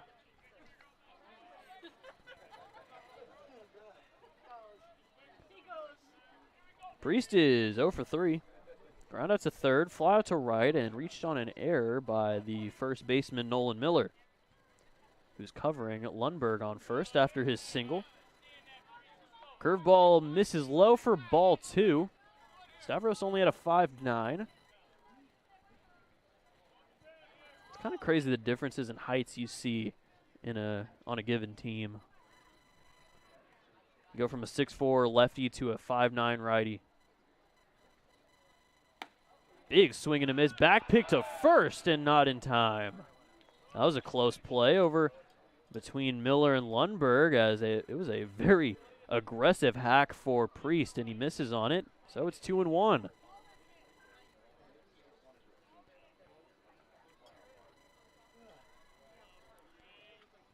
Lundberg already has attempted to steal. Doesn't have too far of a lead off of first. It gets in the turf, but no advance for Lundberg at first, and it's 3-1. Springfield pitching has already walked 5 guys, 3 from Klee, 2 from Lagrone. Stavros has walked 8 guys so far this season.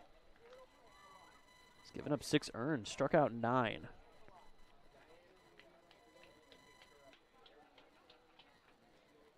Throw back to first is not in time. Good reaction time for Lundberg. Liam Barrett's on deck. He's already walked twice.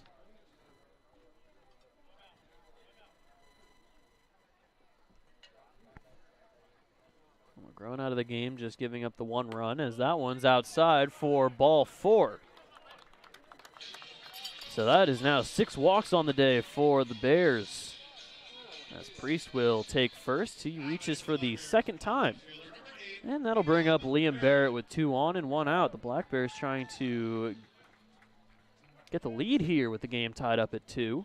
They have 8 hits. They already have more hits than they have in the last 2 games combined. They had 4 hits yesterday, 2 hits on Wednesday against Portland. Outside for ball 1 to Barrett. Well, after his 4-walk game and now 2 today, Barrett is up to 10 walks on the season.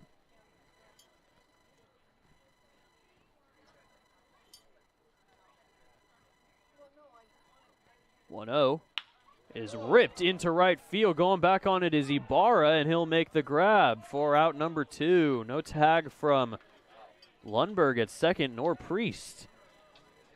It was a good barrel from Barrett, but right at Ibarra in right field, and that's out number 2. That'll bring up Finn Stewart, but first there's going to be a meeting at the mound. Pitching coach Dean Stiles is going to have a chat with the infield and the catcher Caden Young, as well as Stavros. Dean Stiles is a very tenured coach, to say the least. He started at Lane Community College, manager in 2011. Went to Oregon, became a pitching coach at Oregon 2012 to 2015. Then was with the Eugene Emeralds, which at the time were the high A affiliate of the Cubs. Was a pitching coach at FIU, so decided to just go across the country for a season, because then he came back to coach at San Jose State. Was with the Ogden Raptors, who are a part of the Pioneer League now, but at the time were part of the Dodgers organization. Became a manager with the Ogden Raptors when they became a Pioneer League team. And then was the pitching coach for the single A affiliate of the Tigers, otherwise known as the West Michigan Whitecaps. Finn Stewart is 2 for 3, has 2 singles and a fly out to right field. Trying to drive in the go-ahead run here against Stavros in the bottom of the 6th. First pitch is ripped into center field for a base hit. Rounding third is Lundberg. Throw to the plate is not in time. Throw back to second, and that is in time. So Priest will get thrown out at second, but the run does count, as the Black Bears have taken a 3-2 lead on a Finn Stewart single, his third of the day. As we head to the top of the 7th, the Bears have taken a 3-2 advantage. Get ready for another summer of family-friendly fun with the Cowlitz Black Bears. Rally your crew and head down to David Story Field for delicious food and drinks, affordable entertainment, and unforgettable memories. The Black Bears can host your group, business, friends, and youth sports team. Whether you're entertaining clients, treating your employees, or just looking for a fun night out with coworkers, David Story Field is the place to be. Create a summer of great memories with the Black Bears. Book your group outing today at cowlitzblackbears.com.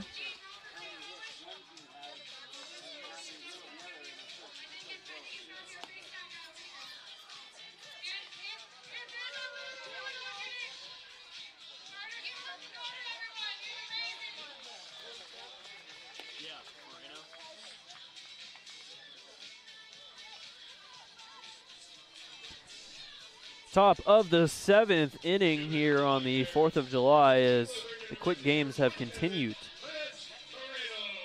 We are about an hour and 35 minutes into this one, and we are in the top of the 7th. Very quick one here at David Story Field. And you know what? Maybe it's good. Everyone, you get a quick game in, and then they can go home and party for the 4th of July.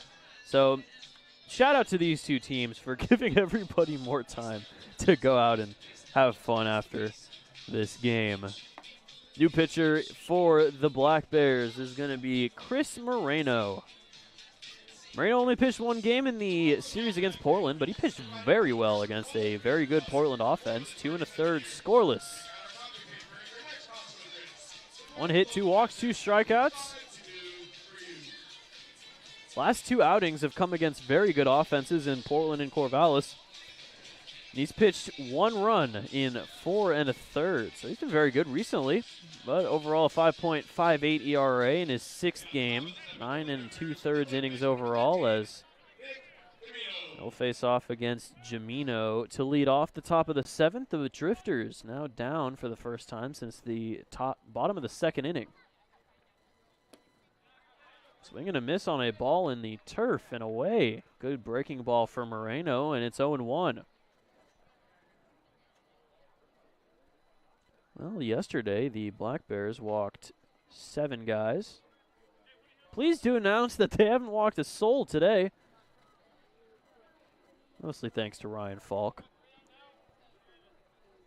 finishes the game with 6 runs, 4 hits, 2 runs but no earned, no walks, and 4 strikeouts. Another great outing for Ryan Falk.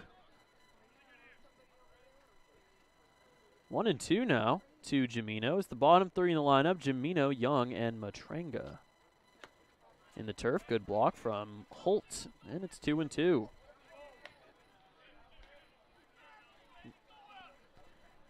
Moreno, like Lundberg, another PLU product. Junior year here there in 2025. 2-2, a bit low and away, and it's 3-2.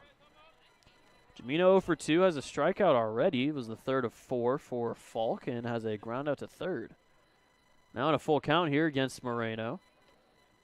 3-2. That is in the turf, ball 4.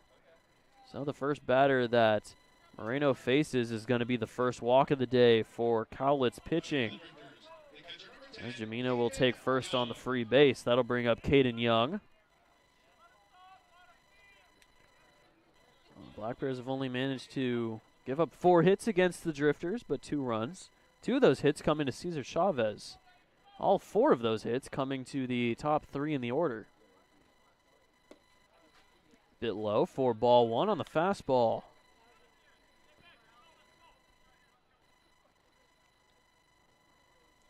The bottom 6 in the lineup today for the Drifters have combined to go 0 for 16. Which is kind of crazy. High for ball 2.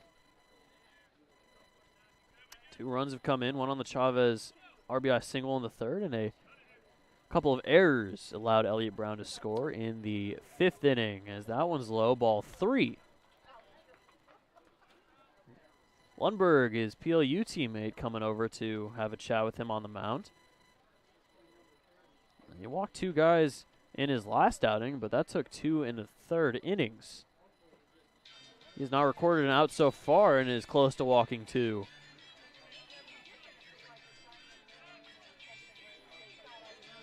Alex Buchanan seems to be stretching, maybe warming up a little bit in that bullpen. See if he gets into the game today. He's been pitching a lot as of recent in the past week or 2. 3-0, fastball down the middle, and it's 3-1. Caden Young has reached on an error, ended up scoring on the Chavez single, and is grounded into a 1-5-3 ground out after hitting one off of Falk. That went over to Meissner. He's able to throw on to first. Throw back to first, and Jamino is back safely. Jamino 1 for 1 on steals so far this season. Doesn't steal too many bags. Doesn't have too big of a lead, though. Covered at first by Sable.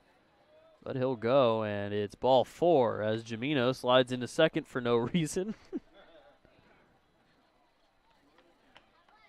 He's just practicing. Dan Spencer comes out for another mound visit as the first two in this game have walked in Jamino and Caden Young to the bottom of the lineup. Matranga is going to come up. He's 0 for 2 today. He has struck out and grounded out to second. Has yet to get a hit against Cowlitz this season in his 4 games. Has gone 0 for 7 against the Black Bears pitching. After it'll be the top of the lineup in Elliott Brown, who hit a single in the 5th, came around to score. Drifters trying to tie the game up, possibly take the lead. Tying run is in scoring position with nobody out against Matranga.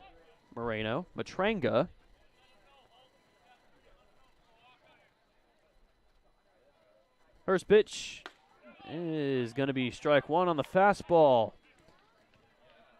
Matranga has 2 hits on the year. This is only his 8th game, which is interesting considering he's played all 3 games against Cowlitz in the first series. But his last game came on the 29th against the Marion Berries. He'll show bunt, though, as the corners crash in, and it is outside for ball 1.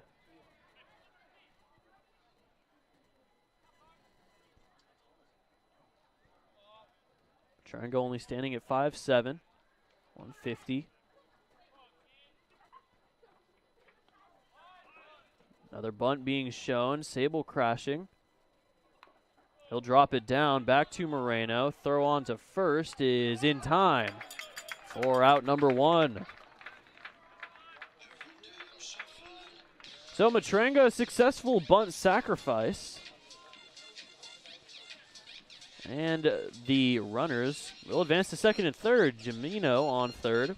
Caden Young on second. And Elliott Brown now top of the lineup, trying to tie this game back up at 3 in the 7th inning. Elliott Brown is 1 for 3. Has a strikeout, a single, and a fly out to right. Only his 10th game, but hitting pretty well at a .417. Now has 11 hits on the year after his single. Check swing, he did go around, and it's 0-1. As more fireworks go off. You know, the bad thing about not having a night game today is no fireworks show after, but you can always go somewhere else after the game. 0-1 is going to hit the zone on a great breaking ball from Moreno. It would be a big second out here and the 5th strikeout for Black Bears pitching if he is to get it. Leave runners on first and second, possibly one step closer. He's able to get this out number 2. 0-2. Just misses, and it's 1-2. That was a close call for home plate umpire Dylan Self.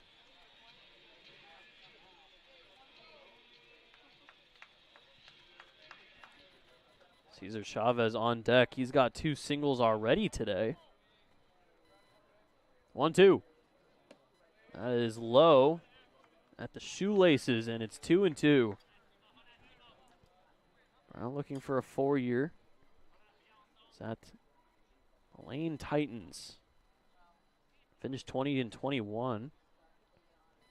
Didn't make it to the NWAC playoffs this season. 2-2. Swung on and missed, strike 3. Big second out for Moreno, as that's his first strikeout of the day. Now there's 2 outs for Cesar Chavez, and now some positional changes. The middle infielders head back to the grass. Now not having to possibly make a play at home on a ground out. Chavez, though dangerous so far today, is the only guy in the lineup with 2 hits. So that one's outside for ball 1. Seen a couple intentional walks from Spencer, the head coach, but there's a lefty and Nolan Miller on deck who's got a hit as well. Remember, all 4 hits have been from the top of this order. There's strike 1. Holt Williams is going to have a chat with Moreno after the first strike, just to see how to get through the rest of this at-bat without allowing the tying run to come in. Trying to keep that 3-2 advantage. Nobody in the bullpen for the Drifters. Black Bears got somebody, though. Looks like it might be Cameron Fawcett.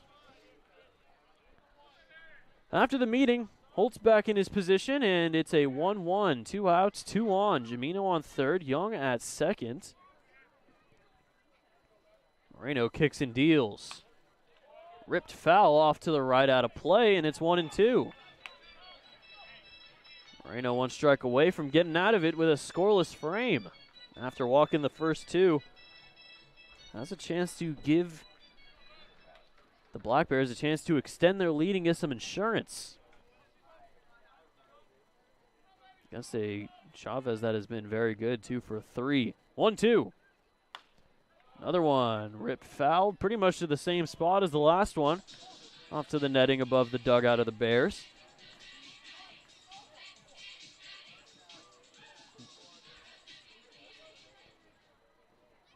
Chavez a .351 this season. Only in this 10th game, was out with an injury for a good couple weeks. 1-2. Grounder over to second. It'll be Braden Oram, and he'll throw on to first for out number 3. Second and third with 1 out. Chris Moreno gets out of it. And it's time to stretch here on this 4th of July from David Story Field. The Black Bears have a 3-2 lead. You know what it takes to be successful. When you're ready for a bank that looks at the world like you do, bank outside the ordinary with Heritage Bank. Located here in Longview at 927 Commerce or online at heritagebanknw.com. That's heritagebanknw.com. Member FDIC.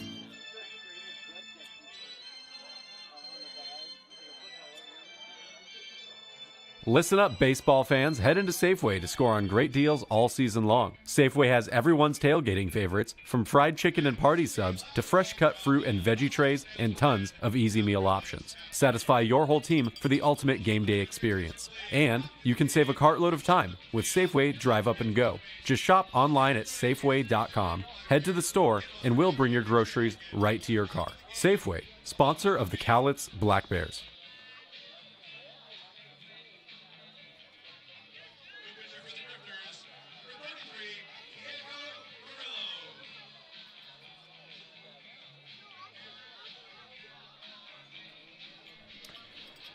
Well, I hope everyone's stretched, but honestly, with how, 4th of July goes, you eat a lot of food. Maybe the stretching, you might have to save the stretching for later today, especially if, you have a hot dog, you have a burger, you have 2 hot dogs, you have 2 burgers, 2 goes to 3, 3 goes to 4, and then all of a sudden you need to stretch, and then you're trying to walk, and you're waddling back to your bed for the night. And then you're like, oh, there's a fireworks show. I forgot. And then you waddle out of bed, and then you waddle to the fireworks show, and then you eat more. And isn't the 4th of July great? New pitcher for the Drifters is going to be Diego Carrillo, who is into the game. 6'6", 210. Fireworks going off yet again. That was a big one.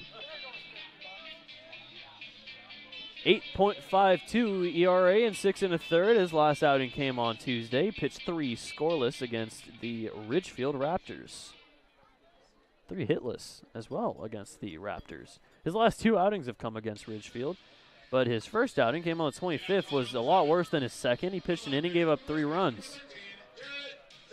Carrillo has only played 1 game on offense, and that came against the Black Bears in Game 1 of the doubleheader. As the first pitch from Sables popped up, could be playable at third, and it's going to be caught by Jamino for out number 1.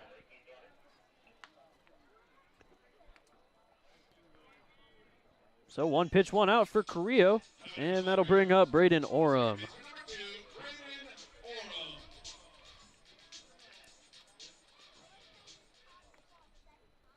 Well, Carrillo only pitched at Yakima Valley this season, his freshman year in 2025, but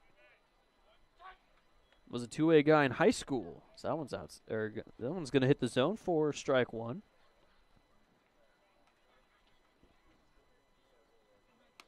Oh, 1 is going to get past Young. It'll be outside for ball 1. It's 1-1. Oh, Carrillo's born in Murray, Utah, a bit south of Salt Lake City. Went to Murray High School. That's where he was a 2A guy. That one's low for ball 2. He's hit 2.43 ERA in 46 innings, also hitting 3.51 his senior season in 27 games. 2-1's high for ball 3. The Black Bears have already walked 6 times today.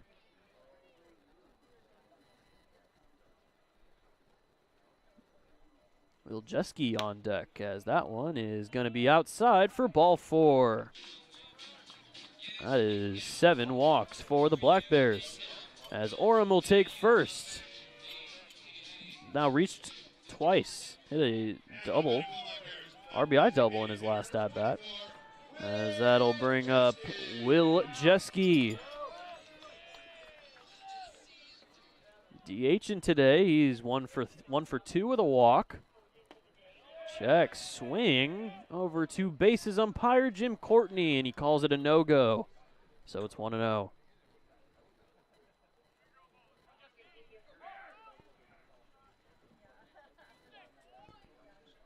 So now the 1-0 to Jeski. Throw back to first is not in time. So Orm's back in there. Oh, we're going to see a pinch hitter for Jack Meissner. It's going to be his Gaucho teammate. Jeremiah Crane will be making his Black Bears debut today. That'll get past Young. It's called ball 2, and Orem will take second.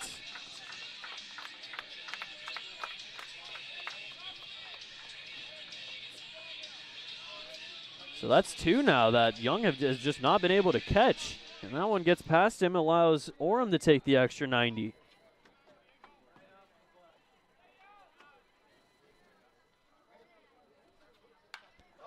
Fly ball into shallow right field. Matrenga and Ibarra converging. It'll be Matrenga to make the grab. Throw on to second is not in time as Orem will get back there. Now with 2 outs, it'll be Jeremiah Crane making his Black Bears debut.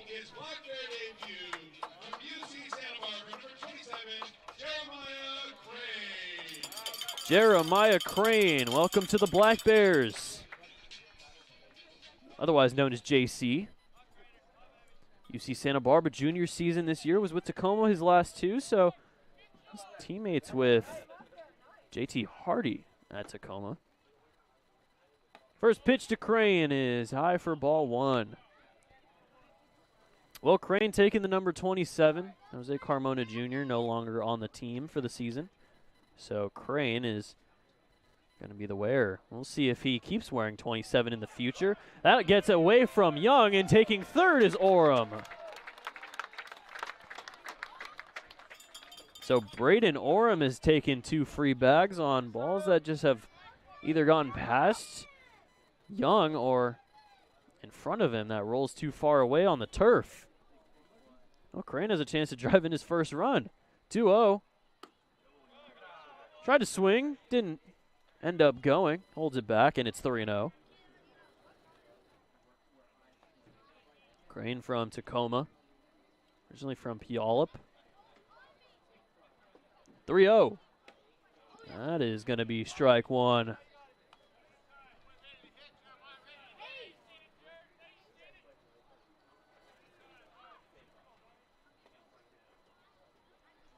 Here is the 3-1. Foul tipped into the glove of Young, and it's 3-2. Holt stands on deck. Crane was actually late to the stadium because of just how things go. He put on the uniform, got here mid-game, and now he'll take ball 4. So Crane reaches in his first at-bat as a Black Bear. And that is now runners at the corners. With 2 outs for Holt Williams, and there's going to be another meeting at the mound. 8 walks for the Bears today. 3 walks from Jack Klee. 2 from Legrone. 1 from Stavros, and now 2 from Carrillo. Jeremiah Crane on base for the first time this season, as Holt Williams will try to get some insurance for the Black Bears. As they were in a sticky situation, Chris Moreno walked the first 2 and ended up being second and third with 1 out, but he was able to strike out Elliott Brown at the top of the order and get Cesar Chavez to ground out to second. And we're still here. Black Bears with a 3-2 lead.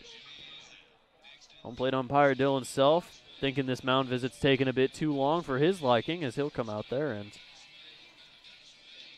try and sort things out. It's Styles once again, along with the infield and Caden Young. He's dropped a couple and has allowed Orem to take extra 2 bases and advance to third.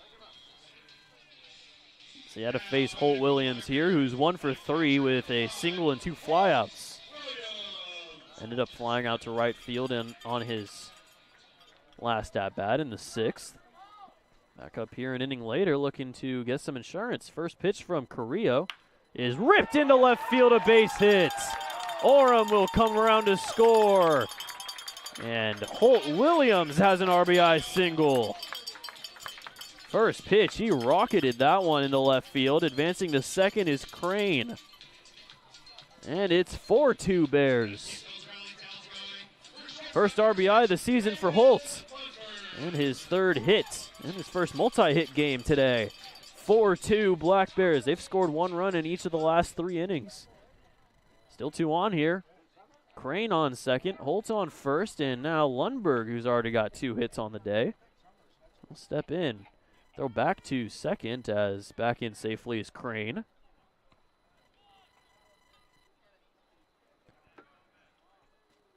Lundberg 2 for 2.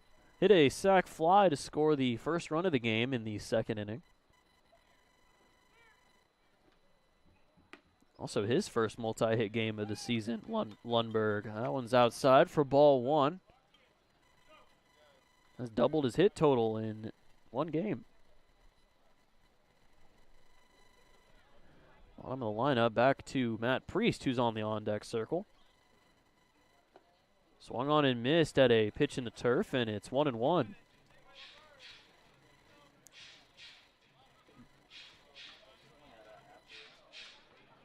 So 2 walks and a single have allowed a run to score. Outside, ball 2. Well, Carrillo has now walked 10 guys on the year and has given up 7 earned runs after this 2/3 of an inning. Not over quite yet. 2-1 is outside, ball 3. Ball away from walking the bases loaded here with 2 outs to bring up Matt Priest at the top of the order. Matt Priest not having the best offensive day today. 3-1. Fly ball into right field. Ibarra running after it. Running very after it, and he'll make the grab. Stopping at the wall for out number 3. But a run does come in for the Bears, and they get some insurance. It is 4-2. Cowlitz heading to the top of the 8th. Join the Cowlitz Black Bears for a summer full of fun with $3 Tuesdays and kids and free Sundays. Every Tuesday home game, general admission tickets, hot dogs, nachos, and domestic canned beer are all just $3. Plus, every Sunday, kids 12 and under get free admission when accompanied by an adult thanks to Peace Health and the Daily News. Don't miss out on affordable family fun every Tuesday and Sunday with the Cowlitz Black Bears. Get your tickets today at cowlitzblackbears.com.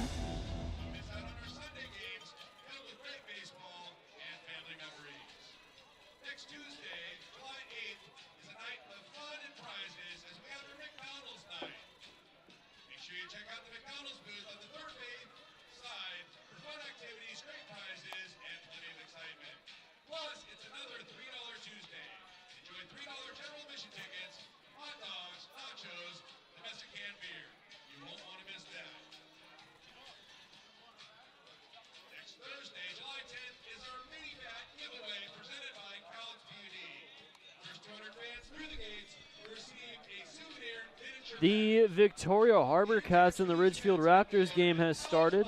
They started at 3:05. The Marion Berries are still up 1 on the Pickles, 4-3 in the 8th. And we're in the top of the 8th here at David Story Field. The Black Bears are hanging on to a 4-2 lead, looking to get their second home win of the season and take game 1 against the Springfield Drifters. It'll be Nolan Miller to lead it off, and then Ibarra and Bryant Starr. Chris Moreno, after getting out of a jam, 2 second and third with 1 out, he is back out there for another inning. First pitch, breaking ball, will hit the zone for strike 1. It's very crucial for this squad, especially. We're 10 games into a 13 straight game stretch to minimize pitching. And they've only used 2 pitchers so far, and we're in the 8th. And if Moreno does good, he might come out for the 9th. Well, we might get a player out there for the save. Somebody warming up in the bullpen for the Black Bears, just in case things go awry here in the 8th. But already in a good pitcher's count, 0-2 against Miller. Strike 3 called. Nolan Miller doesn't like the call, but it hits the outside corner. And Chris Moreno has his second strikeout of the day. First out here in the top of the 8th.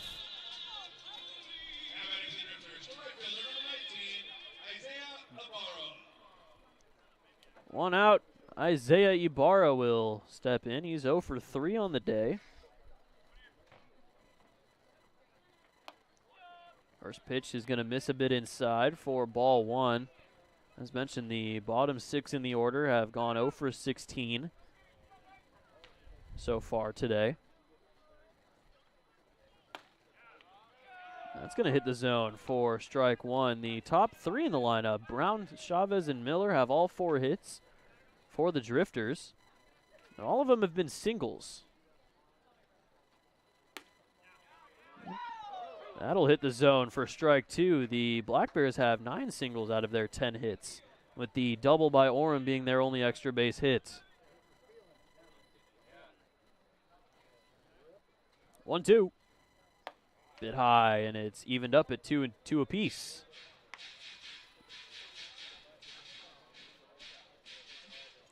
Well, Moreno already off to a better start than last inning. He threw a scoreless frame in the 7th. 2-2. Just outside, 3-2. Moreno wanted that one, but it just misses away, and it's 3-2. Jeremiah Crane is at third base for Meissner. Solid debut for him so far with the walk. 3-2. Check swing over to first. It'll be Sable, and he'll tag the bag himself for out number 2. So it was a check swing grounder over to first, and Sable able to handle it himself for out number 2, and that'll bring up Bryant Starr.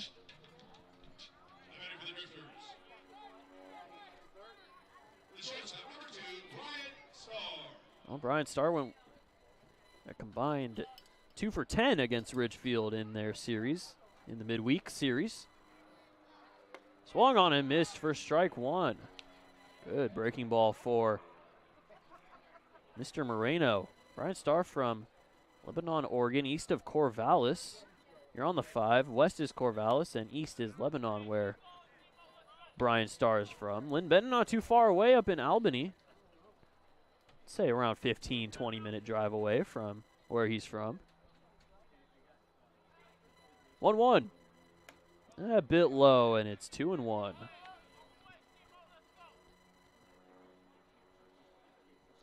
First season in the West Coast League, but played a non-league game with the Mid-Valley Southpaws last season, back on June 30th, 2024, against the Corvallis Knights. That one's high for ball 3. Moreno's already walked 2 guys. That came in the last inning. He was able to get out of it easily. He wants to get that 1-2-3, though. 3-1. Fouled off the padding of Holt Williams behind the dish, and it's 3-2. 1 strike away from getting out of this one. Another scoreless. Keeping that 2-run lead. Let me try and get some more insurance in the bottom half. As he'll step off. Miscommunication between him and Williams. There was a time yesterday where both catchers for Portland and Cowlitz were both named Williams. Brett Williams, Holt Williams, they were both doing the catching for either squad. As the inning is over. What? The inning ended. What happened?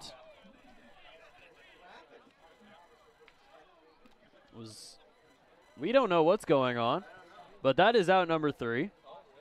And that is it for the top of the 8th. Well, we'll try and get some context when we get it. As we head to the bottom of the 8th, Chris Moreno, 2 scoreless. And it's 4-2 Black Bears.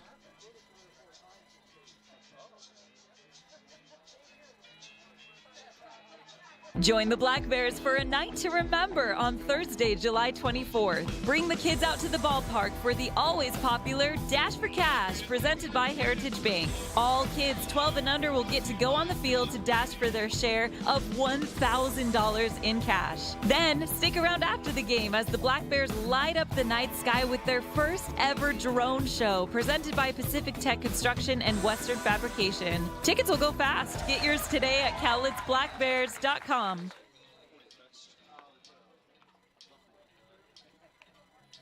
Join the Black Bears on Saturday, July 12th in a night to honor the brave men and women in our community with the special First Responders Jersey Auction presented by Steelscape. Fans will get to bid on these special edition game-worn jerseys, and the winning bidder will be invited onto the field for photos after the game. Each jersey will feature a patch representing one of the local law enforcement and fire agencies around Cowlitz County. 100% of the proceeds from the jersey auction will go toward Cowlitz County Habitat for Humanity. Get your tickets today at CowlitzBlackBears.com to be a part of this special event. After further review, it has been called a pitch clock violation on Bryant Starr, which led to a called strike 3. So that's 3 strikeouts for Moreno as he gets out of the top of the 8th scoreless. A 1-2-3 frame for Moreno as he's been doing well out of the bullpen. On the other side, we have a new pitcher for the Drifters. It's going to be Caden Richardson. He'll face off against Matt Priest, Liam Barrett, Finn Stewart, top 3. They've been the top 3 for the entirety of the game. You know them. You love them. Don't know where we'd be without them. And it's 0-1 to Priest.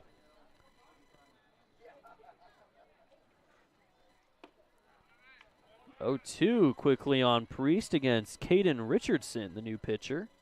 Another Lynn Benton product, freshman year this season. Pitched well, 3.97 ERA and 49 2/3. Grounds one foul over the head of Colin Dixon at third.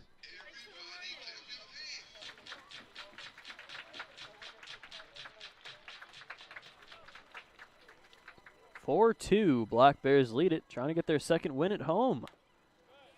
Gets a piece of it and fouls it back to the screen. It stays 0-2. Richardson from Dexter, Oregon, a bit southeast of Eugene, so fairly close to Springfield where he's playing. Grounder over to short, diving stop by Starr, throw on to first, not in time. Oh, that was a great play by Bryant Starr at short, but Priest just beats it out. And it's an infield single. First hit of the day for Priest. Well, Starr really did give it his all. In the end, though, Priest was just too quick, and that's why he's in the leadoff spot. He was able to reach. Dang, that was a big boom. Fireworks going off. I still don't know if anybody listening can hear the fireworks, but they're getting louder and louder, it feels. Liam Barrett drops down the bunt, back to Richardson, and he'll toss to first for out number 1 as Priest advances to second. Well, it'd be good to get a third insurance run. Bears are already up 2, and nobody warming up in the bullpen. We might see Chris Moreno back out there. He's signing autographs in the dugout right now, in between innings. So, you know, Chris Moreno, a man of the people.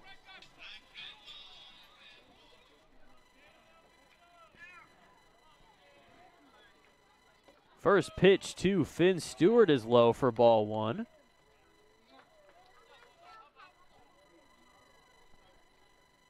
Getting confirmation that, yes, indeed, you can hear the fireworks on the broadcast. So I'm glad we're not the only ones that we don't sound crazy, at least. So that'll hit the zone on the inside edge for strike 1. Finn Stewart having a good day is 3 for 4. 3 singles, a fly out to right. He's driven in a run. Drove in a run in the 6th inning. Has a runner on second with 1 out as he'll foul tip one into the turf, and it's 1-2.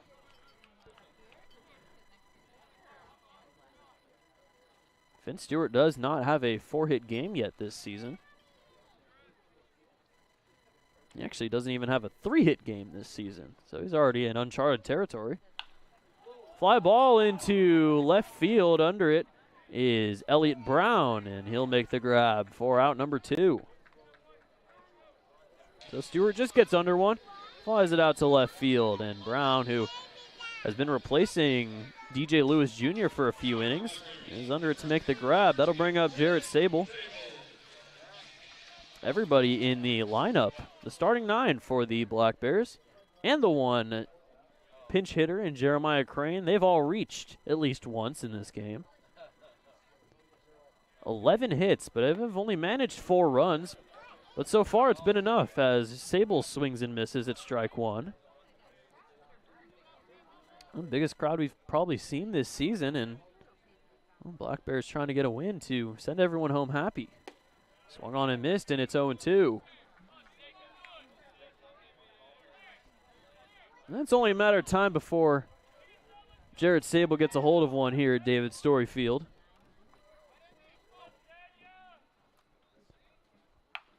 Off the end of the bat, over to third. It'll be Jamino. Throw on to first for out number 3. A scoreless frame for Caden Richardson. And the 8th is done. We head to the top of the 9th. The Black Bears 3 outs away from winning game 1 of the series. Private leak. Why do I have a drip in my office and water on my desk? Because the roof is bad. I tried to fix it myself, sir. Didn't I tell you to call the guard? The guard? Yes, Private, the guard. Weather guard. Oh, yeah. They'll keep you dry in the rain or snow. 577-7200. They're our first defense against the weather. Now, call Weather Guard. Sir, yes, sir. Keep you dry in the rain or snow. 577-7200. Weather Guard.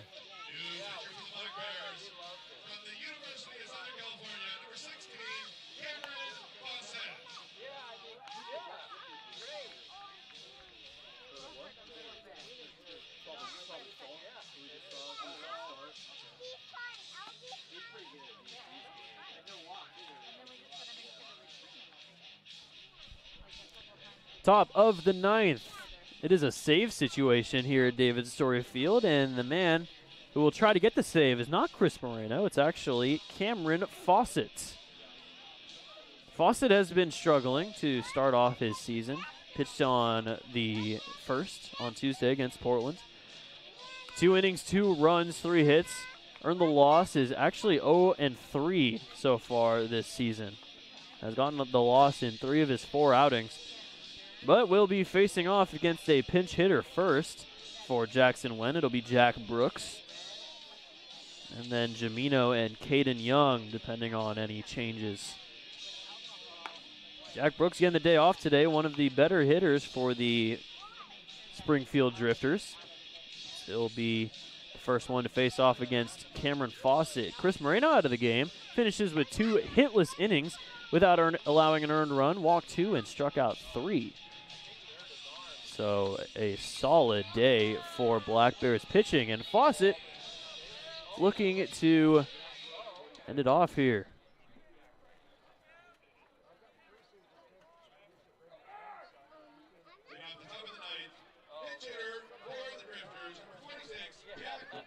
Jack Brooks is the pinch hitter for the Black Bears, for the Drifters against the Black Bears. Brooks is Oregon product, played for the Ducks, redshirt sophomore year this season. Has 15 stolen bases. Outside for ball 1. Brooks usually at the top of the lineup for the Drifters. Well, getting the day off today until now. He went 0 for 5 against the Bears in their first series. 1-0 outside. It's 2-0. Brooks has walked 11 times so far this season.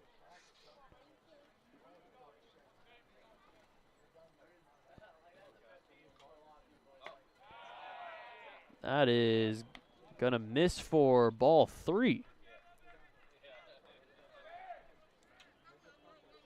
Fawcett has walked 8 batters so far this season. 3-0 pitch. There's one down the middle on the fastball for strike 1. More fireworks going off.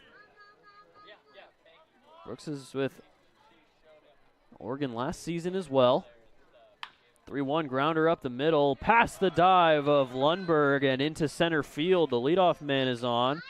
Jack Brooks has himself a pinch hit single to lead off the 9th.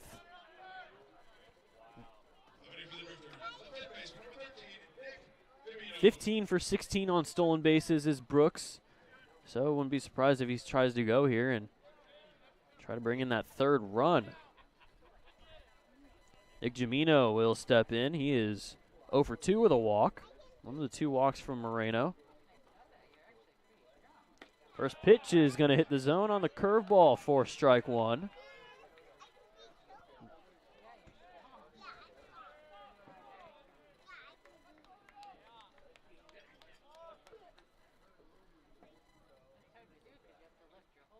Outside, ball 1.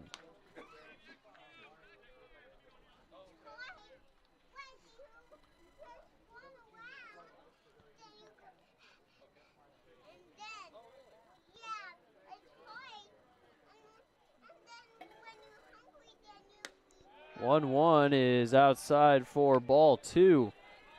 Well, walk here would put the tying run on first. And Brooks into second in scoring position. It would be Young on deck and then Matrenga, bottom of the lineup for the 4th time. 2-1 is high and inside for ball 3.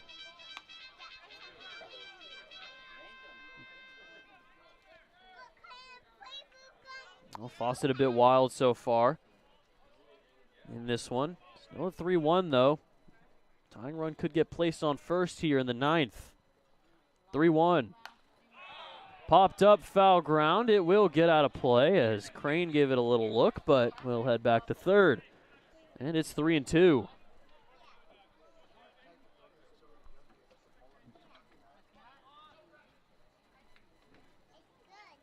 Fawcett looks back to Brooks on first. 3-2. That's ripped into left field for a base hit. Back-to-back singles for Brooks and Jimeno, and the tying run for the Drifters is on first with nobody out, and it's going to be a pinch hitter for Caden Young. Preston Armstrong will head into the game.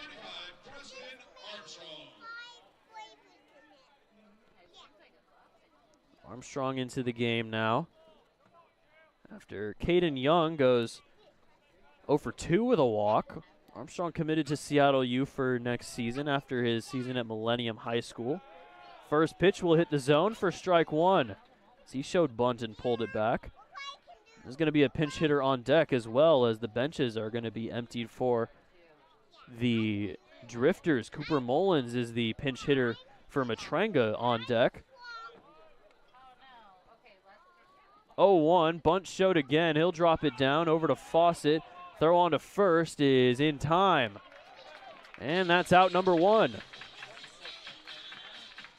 Tying run is on second, though. Second and third with 1 out, and possibly the best hitter for the Drifters. Cooper Mullins is going to step up and face off against Fawcett.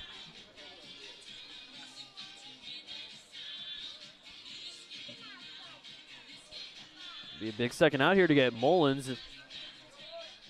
Even a sac fly would keep them at a 4-3 lead. Mullins is 33 for 99 in 27 games. Leads the team in multiple categories. Leads the team in runs, hits, RBIs, but also strikeouts. First pitch from Fawcett is outside for ball 1.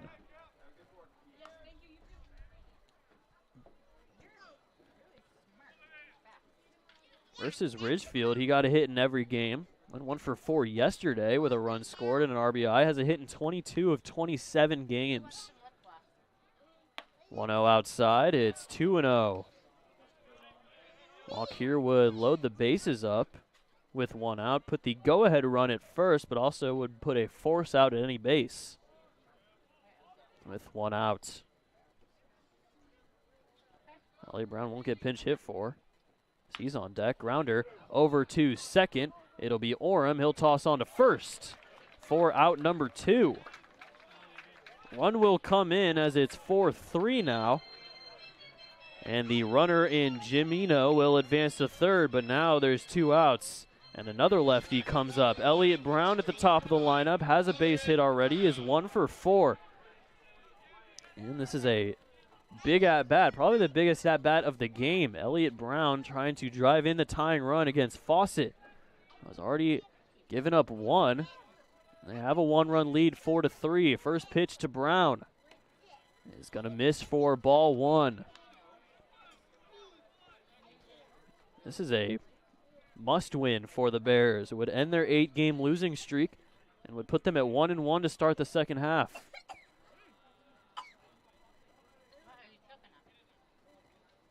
(1-0) is a bit low for ball 2. Chavez is on deck. He's been the best hitter so far for the Drifters today. Only guy with 2 hits on the day.